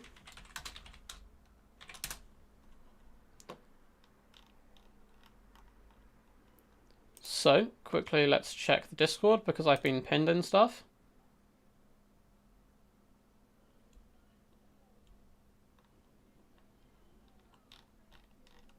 Cool.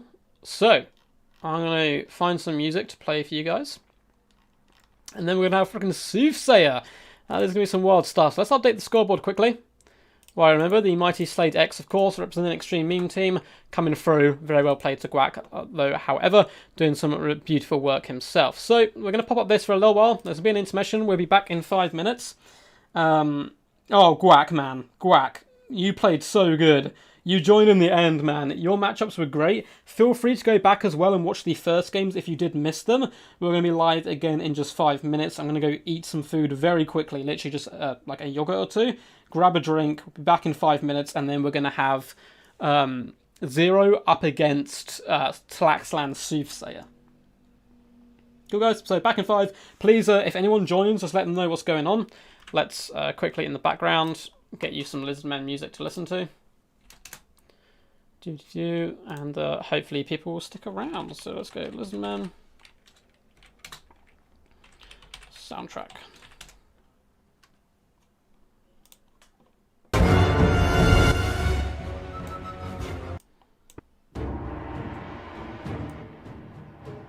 There we go, guys. Cool. Back in 5. Yogurt.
I am back, guys.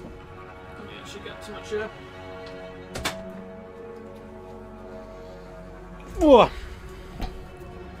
I have just shoveled in a load of bags of Wotsits and a load of yogurt. But how are we doing? Hopefully still got a few people sticking around.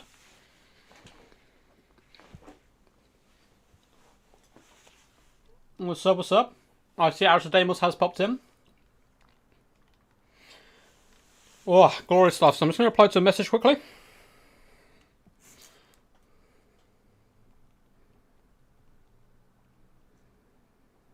Because I was actually going to be FaceTiming someone right now, but obviously the battle hunger does call.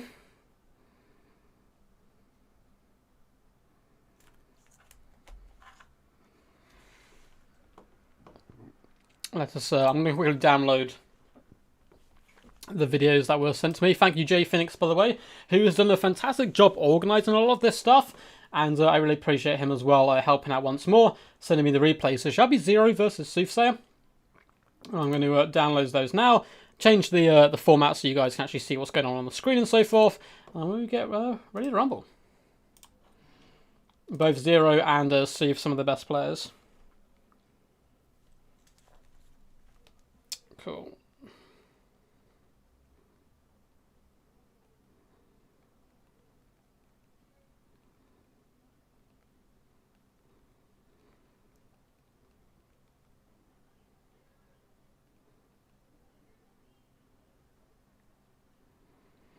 Get you glorious people back up on stream, chat. Ice Power seems has been holding the fort down, which I appreciate. So, I'm like manically replying to people at the same time as doing this.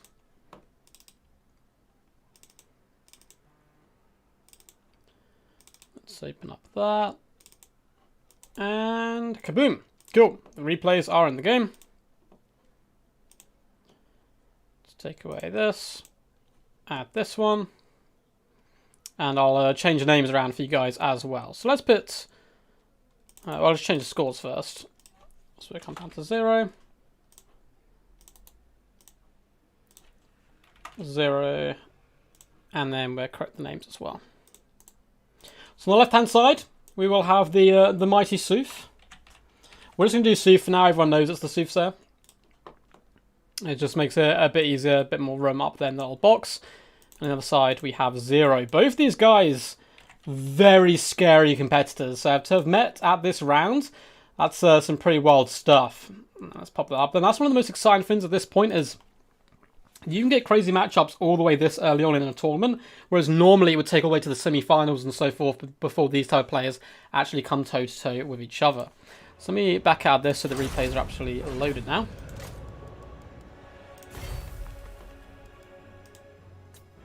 Cool. You guys ready?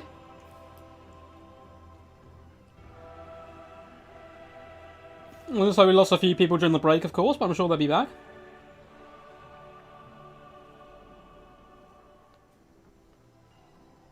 Oh yeah, of course, Guac, man. You played amazing. There's no shame in like dropping a game to the mighty Slade.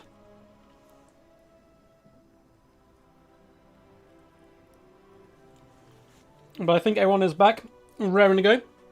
So let's hop in, and the first game is going to be... let's actually pop out that. It seems to switch maps for some reason. There we go. It is Tax and Soothsayer leading the force of the Greenskins up against Low Zero and the Lizardmen. Always got a root for my boys, the Lizardmen here. I think it's one of the matchups Greenskins really can struggle with. So we'll load in now, then I'll get rid of the screen blocker so you guys can actually see the screen. Yeah. Falcon's right, Guac. GG's, man. You played really well. That series was wild. But Zero, man of the people, coming in with a relatively similar build to what I tend to bring. But let's quickly hop in here. Get rid of the glorious no peeking and into the game. So for the forces of Zero and the Lizardmen, of course, we are going to have Mazda Mundi leading the battle line. A lot of people don't know this, but Zlak, we're giving a little neck rub there, a little bit of a pet, is actually the true ruler of Lustria, and Mazda Mundi's kind of a puppet for him. This is like, at least in lore-wise. But he's going to be coming in with the Ruination of Cities, Banishment, Shield of the Old Ones, Apotheosis, and Net of Amontok. In the front line, we have the Legion of Shaqua, as well as Sora Spears, dotted all the way throughout. They're going to make a good old battle line, and double little Skink Chiefs leading the front line. These cute little fellows should be able to do some pretty decent work. They're both going to be completely naked with no items, so they only need to make 350 value back. Up in the skies, we have some Pterodon Riders. Looks like one on either side. We have my boy, the Thunderous One. This thing wreaks havoc among the forces of the Greenskins. Now, personally, I wouldn't bring the Bastildon here. I would bring a Feral Carnosaur. That way, in case your opponent goes double Spider, you still have enough about you to really drag them down. But I do like this pick as well. It does give him a little bit more variety in his play rather than just bomb rushing the enemy. Should be able to counter skirmish enemy cavalry, as well as archers and the like. We have Skink Cults with javelins in the back.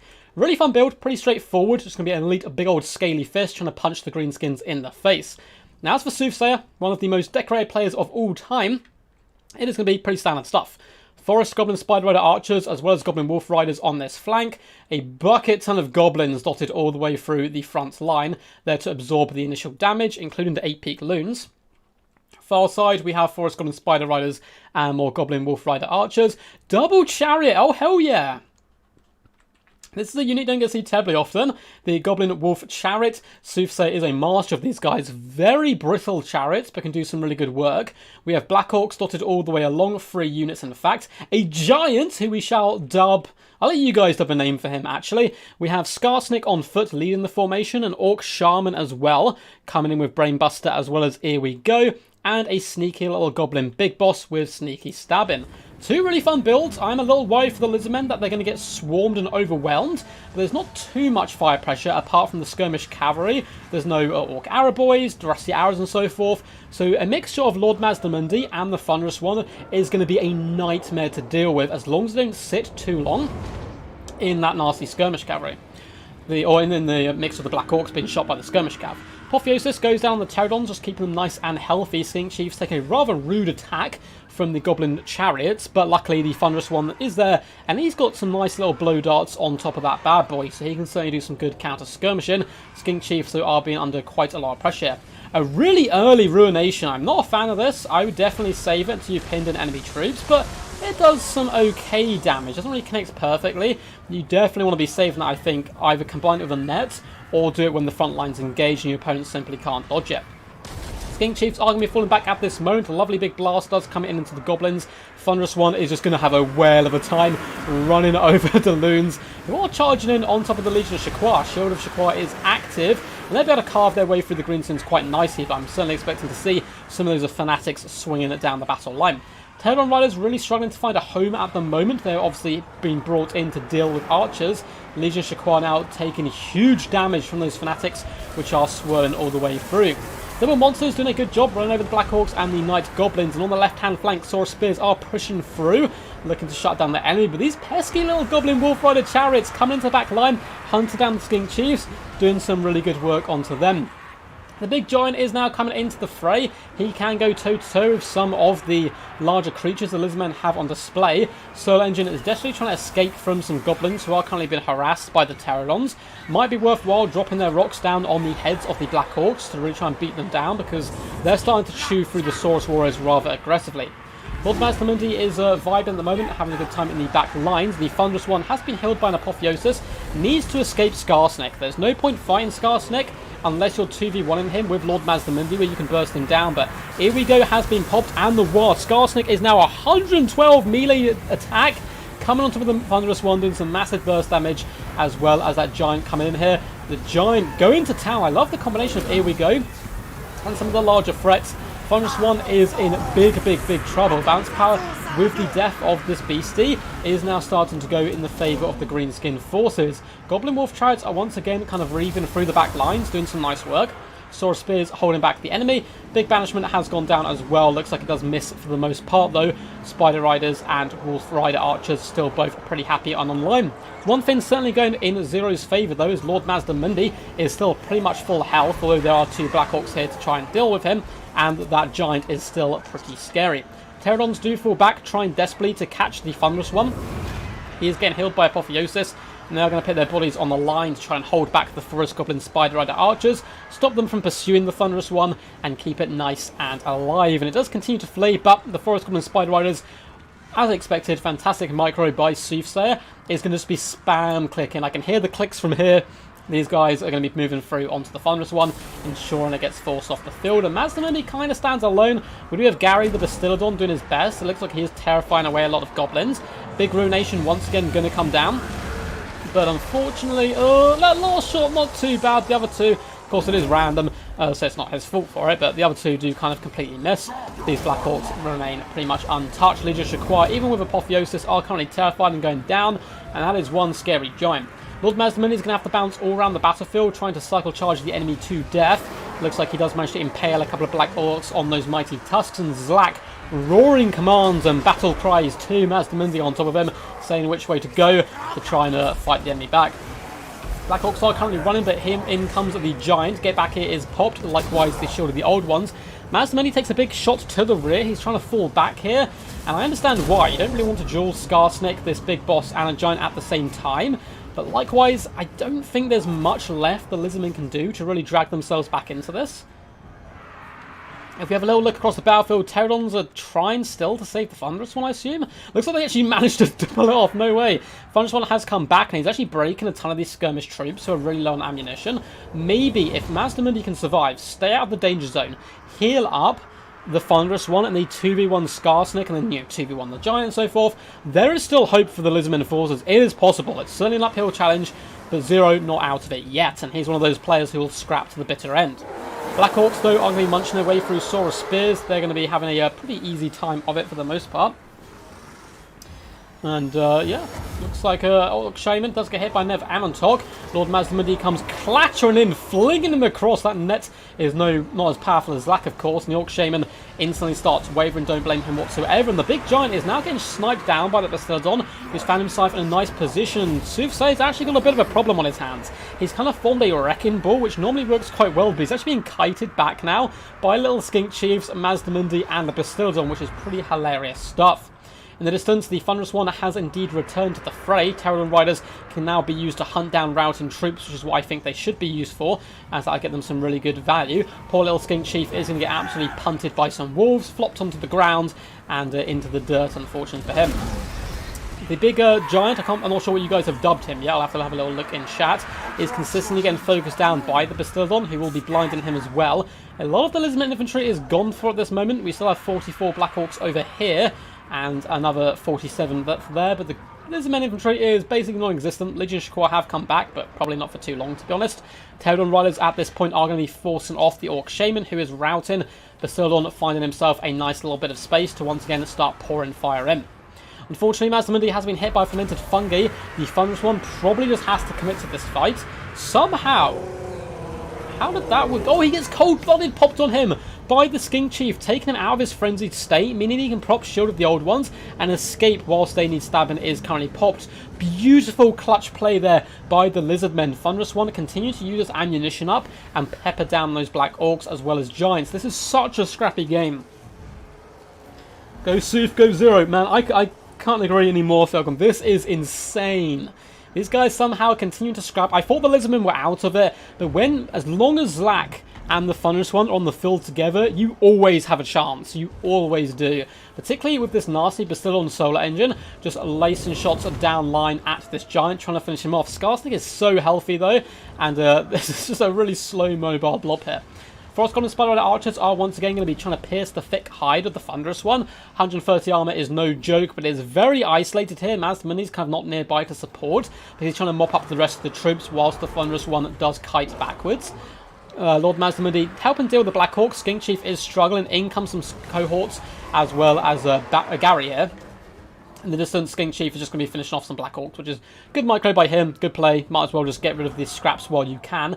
Balance of power was really against the Lizardmen. It still is bad, but nowhere near as bad as it was. Goblins have been shattered here, but in the distance, my main problem is the Thunderous One. I'm pretty sure fermented fungi can be used on units, right? I'm not making that up, I don't think. Yeah, Hex can be used on anything. They could just Hex the Thunderous One at this point. It will then have to turn and fight. on its own. And at the moment, though, those big beams of 4-esque lightning coming down do scare off the Goblin Wolf Riders, but just as I prophesied, Fermented Fungi comes down. Thunderous One is saved, though, by Cold-Blooded. These Skink Chiefs are coming in so clutch. It looks like he may just be about to escape once more. The Giant is strong, so is Skarsnik, but it's looking a little bit bleak at the moment for Soothsayer. Balance Power is still in his favour, but if this Thunderous One can receive a few Apotheosises, Bastildon as well doing nice work onto the Giant, he could be in trouble, and Apotheosis does indeed go down on the Thunderous One. At this point, you're still chasing down Black Orcs over here. I would just kite. It sounds like a really boring way of playing, but I would take the Skink Chiefs, I would shoot everything into the Giant, everything into Skarsnik, and just kite and get as much value as I can from those blow darts. Thunderous One is waddling its way over here at the moment. Solar Engine nearly out of ammunition at the moment, though, down to just 2 volleys left. Solar firing is going to be huge, man. The Solar is doing so much work. Up to 64 kills and already 1.3k damage value. That's scary stuff. Giant, though, still at nearly 3k health is no joke, and he'll be able to go totally Lord Mazdamundi. But there's no magic support, actually, so Shield of the Old Ones could tip it in Mazdamundi's favour, because there's no here we go anymore. And it looks like the Thunderous One has decided to commit to the fray. We are going to be seeing get back here, and a late-game war has been kept in the back pocket by the Greenskin forces, and the Thunderous One is getting annihilated. The other dinosaurs slightly too slow on the draw, and the Thunderous One goes down, but likewise that Giant is done for, I would think. Spider Bad Moon on it while keeping it in action. And it looks like Mazdamundi is in big trouble. They need stabbing has been popped. The Greenskins certainly had a few buffs and debuffs left in their back pocket. The Skinks continue to pepper shots in. And oh my, this is just, you can't get more close than this. This is disgusting. This game's been going on for 10 minutes and it's still no clear-cut winner. Mazdamundi, with They Need Stabbing, is in a very vulnerable state. It looks like he does manage to skewer that Giant, though, on his mighty tusks. And now is a battle of the characters. Skarsnik going in for the kill. Mazdamundi, yeah, probably wants to pull out here. Apotheosis is a really cheap spell. He most likely doesn't have much Winds of Magic left, but you try and save up for an Apotheosis and a Shield of the Old Ones, and then you beat down Skarsnik, because the Skink Chiefs do come in, but he might only have single entities left, really. Skinks in the distance look like they're going to be breaking, so he's going to have to stay and fight eventually. And unfortunately, Skarsnik is just getting pounded at this moment. Skink Chiefs coming in here trying to poison. Lord Mazdamundi somehow holding on. Goblin Big Boss and Goblins have surrounded the beast, down to 750 HP, but he gets a really clutch Apotheosis coming down on him. Skink Chief looks like he's going to be breaking. Skarsnik is holding the line. In come 18 Black Orcs. The loyal bodyguard of Skarsnik have returned to the fray. They could get terror outed, though, because Zlak is still fighting. Cold-blooded, keeping him in action. 1.2k health, and I think, do the Lizardmen take this? Goblin Big Boss has come back. Looks like he's going to be getting sniped out now. Shield of the Old Ones is down, but so is They Need Stabbing. Beautiful micro here by the Lizmen, pulling out Lord Mazdamundi. When They Need Stabbing is on him, getting him to face other characters instead. And it looks like Skarsnik's terrified. The balance power for the first time in this game has gone in favour of the Lizardmen. Lord Mazdamundi is struggling, though. 790 health. The little Goblin Big Boss coming in for the kill. Down to 570. Huge hit. If Cold-Blooded wears off here, he's going to probably break. Goblin Big Boss himself, though, is waving and pretty terrified. This will be one of the biggest comebacks I've ever seen from the Lizardmen if they pull this one through. They've just been scrapping so hard. Goblin Big Boss still alive. If the Goblin Big Boss kills Mazdamundi and they rally Skarsnik, then I think the Goblins win. But if not, because the Skink Chief's not going to be able to beat any of them in a fight, but still on the Solar Engine is certainly no joke. Looks like he's going to be dragged over to deal with the Goblin Big Boss, which is a really good idea. Just punting him down to the ground. Little javelins being thrown at him as well. Goblin Big Boss is -6 leadership here at this moment, and breaking. No way, Goblins are rallying. Skarsnik in the distance is gone, though, and it is a Pyrrhic victory for the Lizardmen. 0 with an insane comeback somehow manages to come through. That was wild. Kicking and screaming, but still alive. Go Lizardman, you summed up perfectly there. That was insane. Yeah, that Solar Engine being allowed to fire that long turned the battle completely on its head. Completely. He should have, instead of pushing the Thunderous One and driving off the field, he should have hunted down the Bastildon, which I know doesn't seem to make much sense because of the value of each unit and so forth, but allowing that Solar Engine to fire and then the Thunderous One coming back, Zero, such dogged play, just refusing to go down, saving the Thunderous one with the Pterodons, knowing he can later come back and heal it up, and it can have such a big presence on the battlefield at the end. And Zero, the underdog. We spoke about Soothsayer earlier, saying he's one of the favourites to win the tournament. Zero comes through and takes the first game, but this is a best of 5, so we've still got a couple more games left in us. Lord Mazdamundi, nearly 3k damage value. Both Skink Chiefs over doubling their damage value as well. Saurus did okay. They were kind of outmatched by the Black Hawks on the front line, but they did work. Pterodons, not great damage value, but again, hunting down units and rallying their own troops is really what won them the day. Thunderous won 2,000 damage value. I'm a huge fan of this unit. I know a few people aren't, but I think it really works nicely in conjunction with Mazdamundi. The Bastildon Soul Engine, though, Gary, the MVP, 2,120 damage value. All I can see is GG, so close. Not enough skirmish cav. This is true. This is true. What's up, Zablowski, as well? Awesome to see you here, buddy. Skarsnik coming in with 1,664 damage value. The Goblin Big Boss doing fantastic, 825. Orc Shaman, unfortunately, getting assassinated early on by some good net play by Mazdamundi. The 8-pick Loons, of course, as always, doing relatively well. 812 damage value on them. All 3 Black Orcs performing pretty good. 1.4 damage value, 1.3. 700, and the Skirmish Cav, which was numerous, did some pretty decent job, but the Chariots, which were a nice pick, and they certainly did some work. 417 damage value, 478, and I know they're a bit of staple in Soothsayer, and he's one of the best players with them, but in this matchup, I think more Skirmish Cav would have been a bit better. The Giant as well, I don't know what you guys dubbed him, you'll have to let me know now. But got 1.4k, so yeah, it is funny seeing Soothsayer not being Lizardmen, he is kind of known to play them. Awesome stuff. So, let's get up the screen blocker, so you guys can't see how many games we have, as I just get sent these replays over, and update the scoreboard.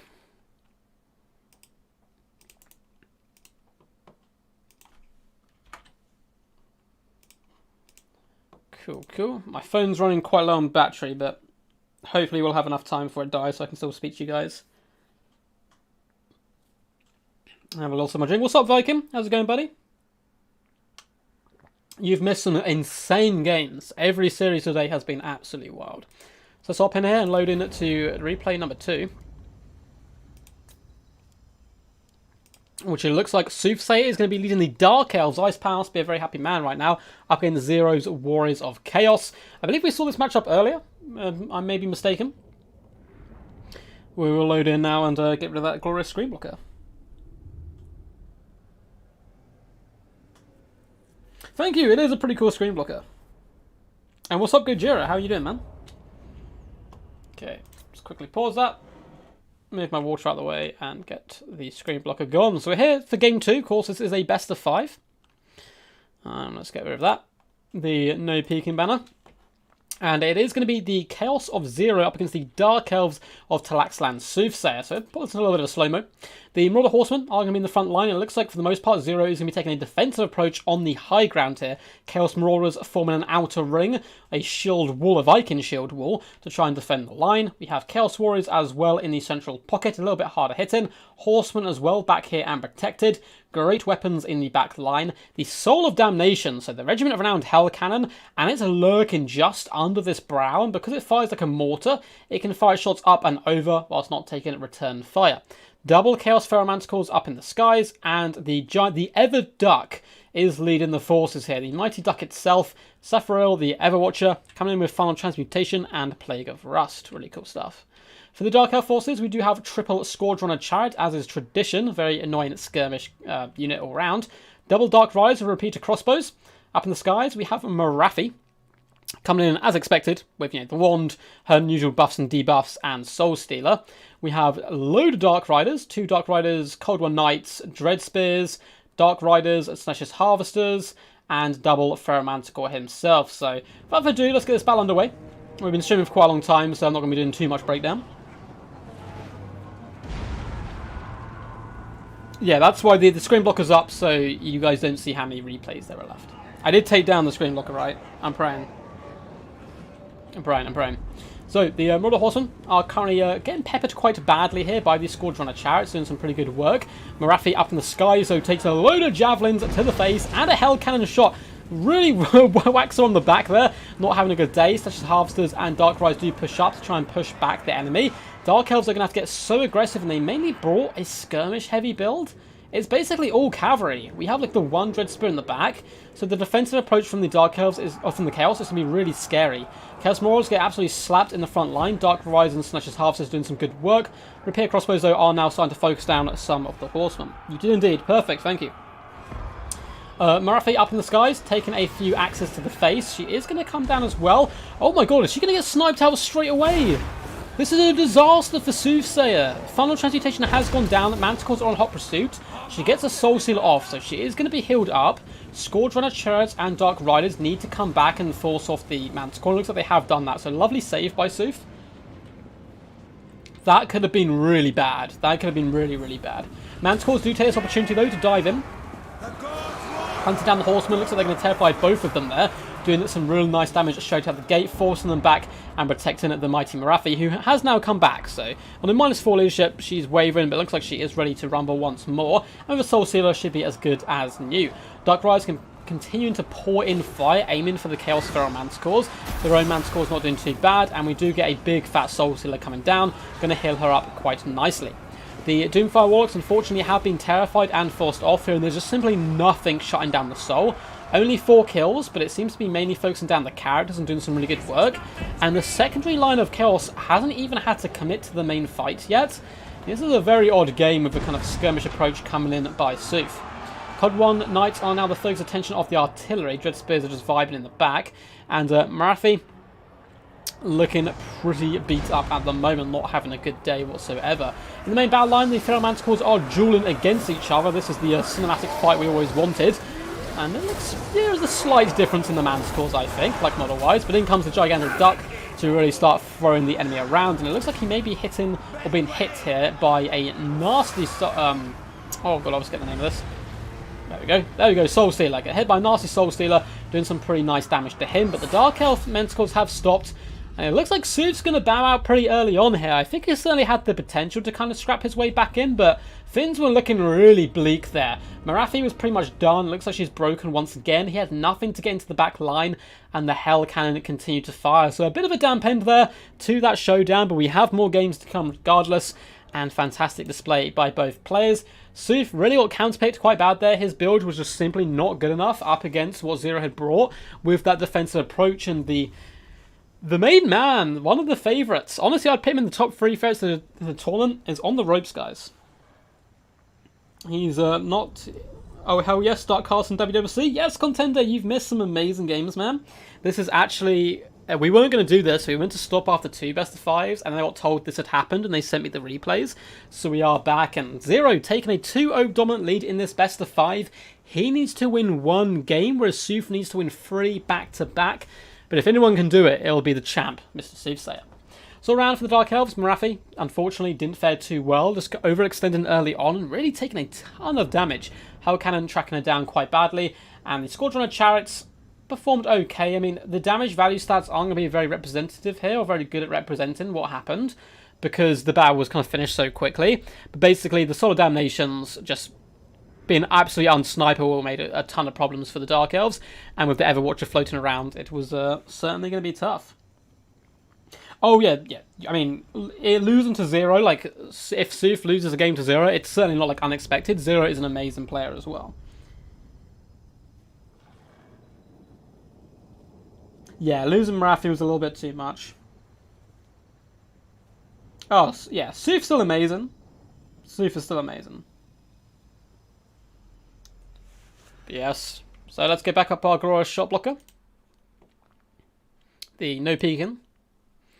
Let's update the scoreboard as well. And this could be the final game, guys. It could be the final game of the stream. So if you haven't already, feel free to smash that thumbs up button. Feel free to subscribe as well. And I'm sure some of the mods can link you to my Discord and other kind of links we have. But most of them are down in the description anyway. Oh, yeah. Yeah, for sure. Contender, I agree. See if it's definitely top 3. And he's a really nice guy as well. Yeah, Guac, that Hell Cannon was scary. So, let's load into the next game. And I think Soof here is most likely going to fall back onto his favourites. And it looks like he does indeed. So he's going to be falling back onto his Lizardman. He is known as a Lizardman main. He's a very good Lizardman player. And obviously, anyone who plays others is going to be I'm going to be a big fan of on this channel. Coming against Zero and his Tomb Kings. A lot of people seem to love Tomb Kings in this matchup. I've gotten so used to it with Lizardmen because I normally ban Skaven and Vampirates that people will always pick Tomb Kings into me. And I lost a tank in that matchup, but apart from him, like, just go 3 big dinosaurs, get a couple of Carnosaurs in there, and you just beeline for those you shop to, and it certainly can do some good work. But it's still pretty tough. It still very much can be very tough. Zero ruining everyone's predictions. He's doing good, man. He's doing very good for sure. So let's load into this one. I'll sip my drink while I try and survive. Oh, and Soof! Yes! He's bringing Crocky G, my favourite character. We're on this horrible map again, but no matter. So let's pause that, get rid of the screen blocker. So that little character obviously on screen is Krokgar, and Soof is going to be bringing him. Definitely my favourite character. I need to do like a Krokgar only stream at some point, but I feel like people get bored of watching Lizardmen over and over again.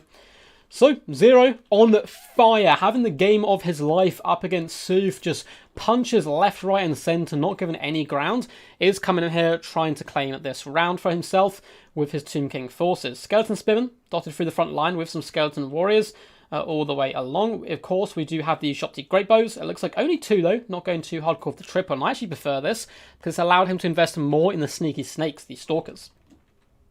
These guys will help protect the back line and to large, very good up against some of the large monsters that you often see in this matchup. Original round Tomb Guard, the Keeper Guard, main job is going to be to protect the Casket of Souls here, and leading the forces we have Cetra the Imperishable, refuses to perish in the sight of his enemies. Coming in with the Blessed Blade of Petra, we also have the Wrath of Petra, Incantation of Protection, as well as the Incantation of Cursed Blades. Really fun build, basically a tight box build, which is how you play this matchup. As for the forces of the Lizardmen and the mighty Soothsayer, we have Terrorize up in the sky, which I love to see. Sad there's no Fire Leech Bowlers. They actually do a ton of work in this matchup. We have Skink Cohorts dotted in the front line and a bucket ton of Saurus Warriors all the way along, just a sea of scaly skin. We do have a little Skink Chief down here on the foot. We have a Skink Priest of Heavens coming in. If we come over him, we can see he's coming in with the Humble, Wind Blast, and Harmonic Convergence. We have Crocky G. Now, the reason I love Krokgar here is Hand of the Gods will basically half shot or 3/4 shot the health of any of their lords if they're on horseback or foot. Not so much, obviously, up against the big Cetra on his kitty cat, but also you can pretty much one-shot a Casket of Souls if it gets lucky. So, of course, that's going to be very nice. We have Cold One Riders and some Feral Cold Ones. I've bashed these guys so much, but obviously Soof, I'm sure, knows Lizardmen far better than me. Not a fan of these bad boys, but maybe just going for some more cheap harass to try and get into the back line, as he probably does expect this style of build coming in from the Tomb Kings. It's the main meta way of playing this. Skink Shabbily in the front line, and that Casket of Souls is certainly going to get busy up against the mass of Saurus Warriors. But if the Saurus Warriors can punch through, they can certainly do some decent work. I would have figured Big Bird was your favourite. Yeah, Big Bird, but the problem is everyone calls it the Ever Chicken. I'm trying to change that to be the Everdark. Oh, Blocker is the house. I'm actually going to pause this because someone yelled Blocker. No, Blocker's not up. You lie! You lie! I've seen your games, Guac, GG. They were close games, man. They were amazing. I love watching Guac play. He's such a good player. I had, like, my favourite... one of my favourite games, I think. I had some really good games in this tournament, like, really close ones. My Britannia versus Lizardman game up against Guac is one of the most insane games I've ever seen. The funnest one gets, like, 5k damage value or 6k or something silly. The Stalkers have started to unleash hell upon the Pterodon Riders, who wanted to be a little bit sneaky and get into the back line, and they're taking quite a lot of punishment. It looks like they're still actually going to push forward. It's really risky. I would have fallen back for now, I think. But it looks like they're going in for their rock drops, which again, if they can bust the front line, we've seen this multiple times before. We're speaking about the solar engines in that Wood Elf game earlier in the streams. If you can weaken the front line, the Saurus can get through so quickly, and it doesn't matter what you have protecting your back line, because it's going to get shut down so quickly. The mighty Krokgar has had to pop the Sacred Spawn, and he's trying to juke as many shots as possible, but that bombardment is punching the Saurus Warriors, doing some massive work, and the Hand of the Gods going down range, and it looks like it actually goes in between the legs of Cetra. That is so unlucky. barely clipping. I probably would have gone after the casket, but I mean, it would have been some lovely burst damage, but it does unfortunately miss, and that is the roll of the dice you do get when you come in with the Hand of the Gods. Cold One Riders trying to wrap around the flanks where possible, but it's a real slow advance as Lizmen aren't the fastest faction, and they're taking damage the entire time, and that's why people find this matchup particularly scary. These two Terran Riders need to get a little bit aggressive, but the positioning of the Sneaky Snakes, one kind of guard on each flank, is really well done, and it looks like the Skink Cohorts are now able to make it to the front line. Ushopti are pulling back earlier than you would expect, just in case it gets bad. This is a little close to the line, a little bit, unfortunately, from the Tomb Kings, I think, but you should better get round, like, unharassed, I suppose, which is the main thing. The battle's kind of just being pushed that way. Setra does hop on top of the Skink Cohort, of course terrifying them and pushing them away. Saurus just getting obliterated by that casket. And in the back lines, the Terran Rise being focused down by the Snakes. Good target priority coming in from Zero. Where's Krotgar? Looks like he was hiding in the forest for a little while, waiting for the battle to get underway, so he could kind of push in and do some nice work. Feral Codrons are trying to wrap around the back. Skeleton Spearmen, though, are kind of pushing away. Terrans have dived into combat up against the Ushopti. Eyes of the Desert as well are here to support as the Terrans continue to fly high in the sky. Source Warriors are slowly carving their way through the enemy front line with deadly efficiency, or the Kepid Guard, as well as this unit of Skeleton Warriors, have actually managed to push back a lot of the Lizardmen forces. Terran Riders trying their best to poke down the enemy, and Krotgar, this is it. The Lizardmen looking pretty rough, so he's coming in, trying to pin in. Cetra's impenetrable. Incantation of Protection is currently popped. Krotgar, Harmonic Convergence. He's coming in to slap some Cetra cheeks if possible. Cetra desperately trying to retreat. He knows better than to mess with the King of Lustria. Eyes of the Desert are nearby to support, but they're currently being bogged down by Saurus Warriors. Lovely use of the Ushopti summon mode to try and keep Krotgar away from Cetra, because of course Cetra knows his place there. The Cold Riders army coming into the back line is an absolute mess of a battle now. Ushopti are engaged on Saurus Warriors and Cold One Riders, and Krotgar's getting in there.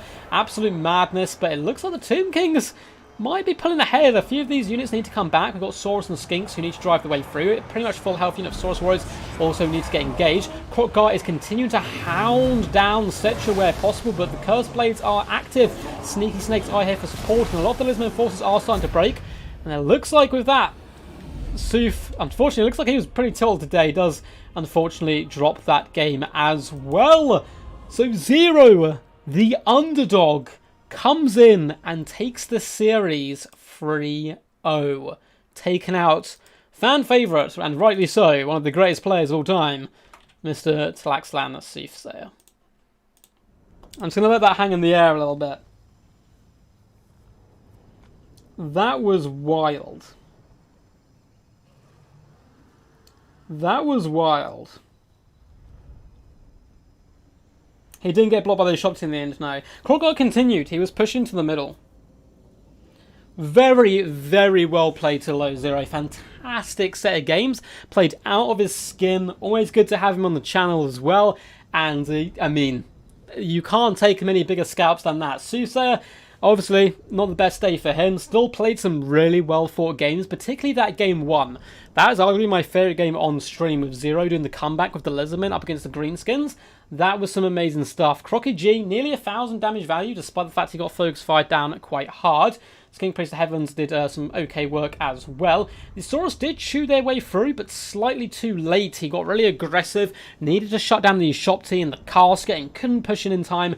Wasn't enough kind of pressure from all sides. I do love the Crocky G pick here. Likewise, I think another large dinosaur would have been huge. If he'd brought another Carnosaur, which is tough to say. Drop a Pterodon, drop the Feral Codrons, maybe bring a Carnosaur, and rather trying to sneak around the sides into the back of Zero's force, you just punch through the face with your mass. You hunt the snakes first, because they are what can hurt you, then you hunt the Ushopti, but this is a really well-designed build, because there's so many arch threats, right? The double Ushopti, the double snakes, one of which got 1,100 damage value. Cars get 100 kills, nearly 1,000 damage value on them. Ushopti 790, 860, Cetra 750. Beautiful build, beautifully played. As for the Lizardmen, yeah, just struggle to break through. Not great damage value on much whatsoever. But our boy Krotgar being represented is always fantastic. That has got to be one of the biggest upsets so far. And I mean, I don't mean that in an insult point to Zero. He's an amazing player. Kick my butt any day. But taking down Soof is a huge deal, and very well played to him. Everyone's saying GG, yeah, man.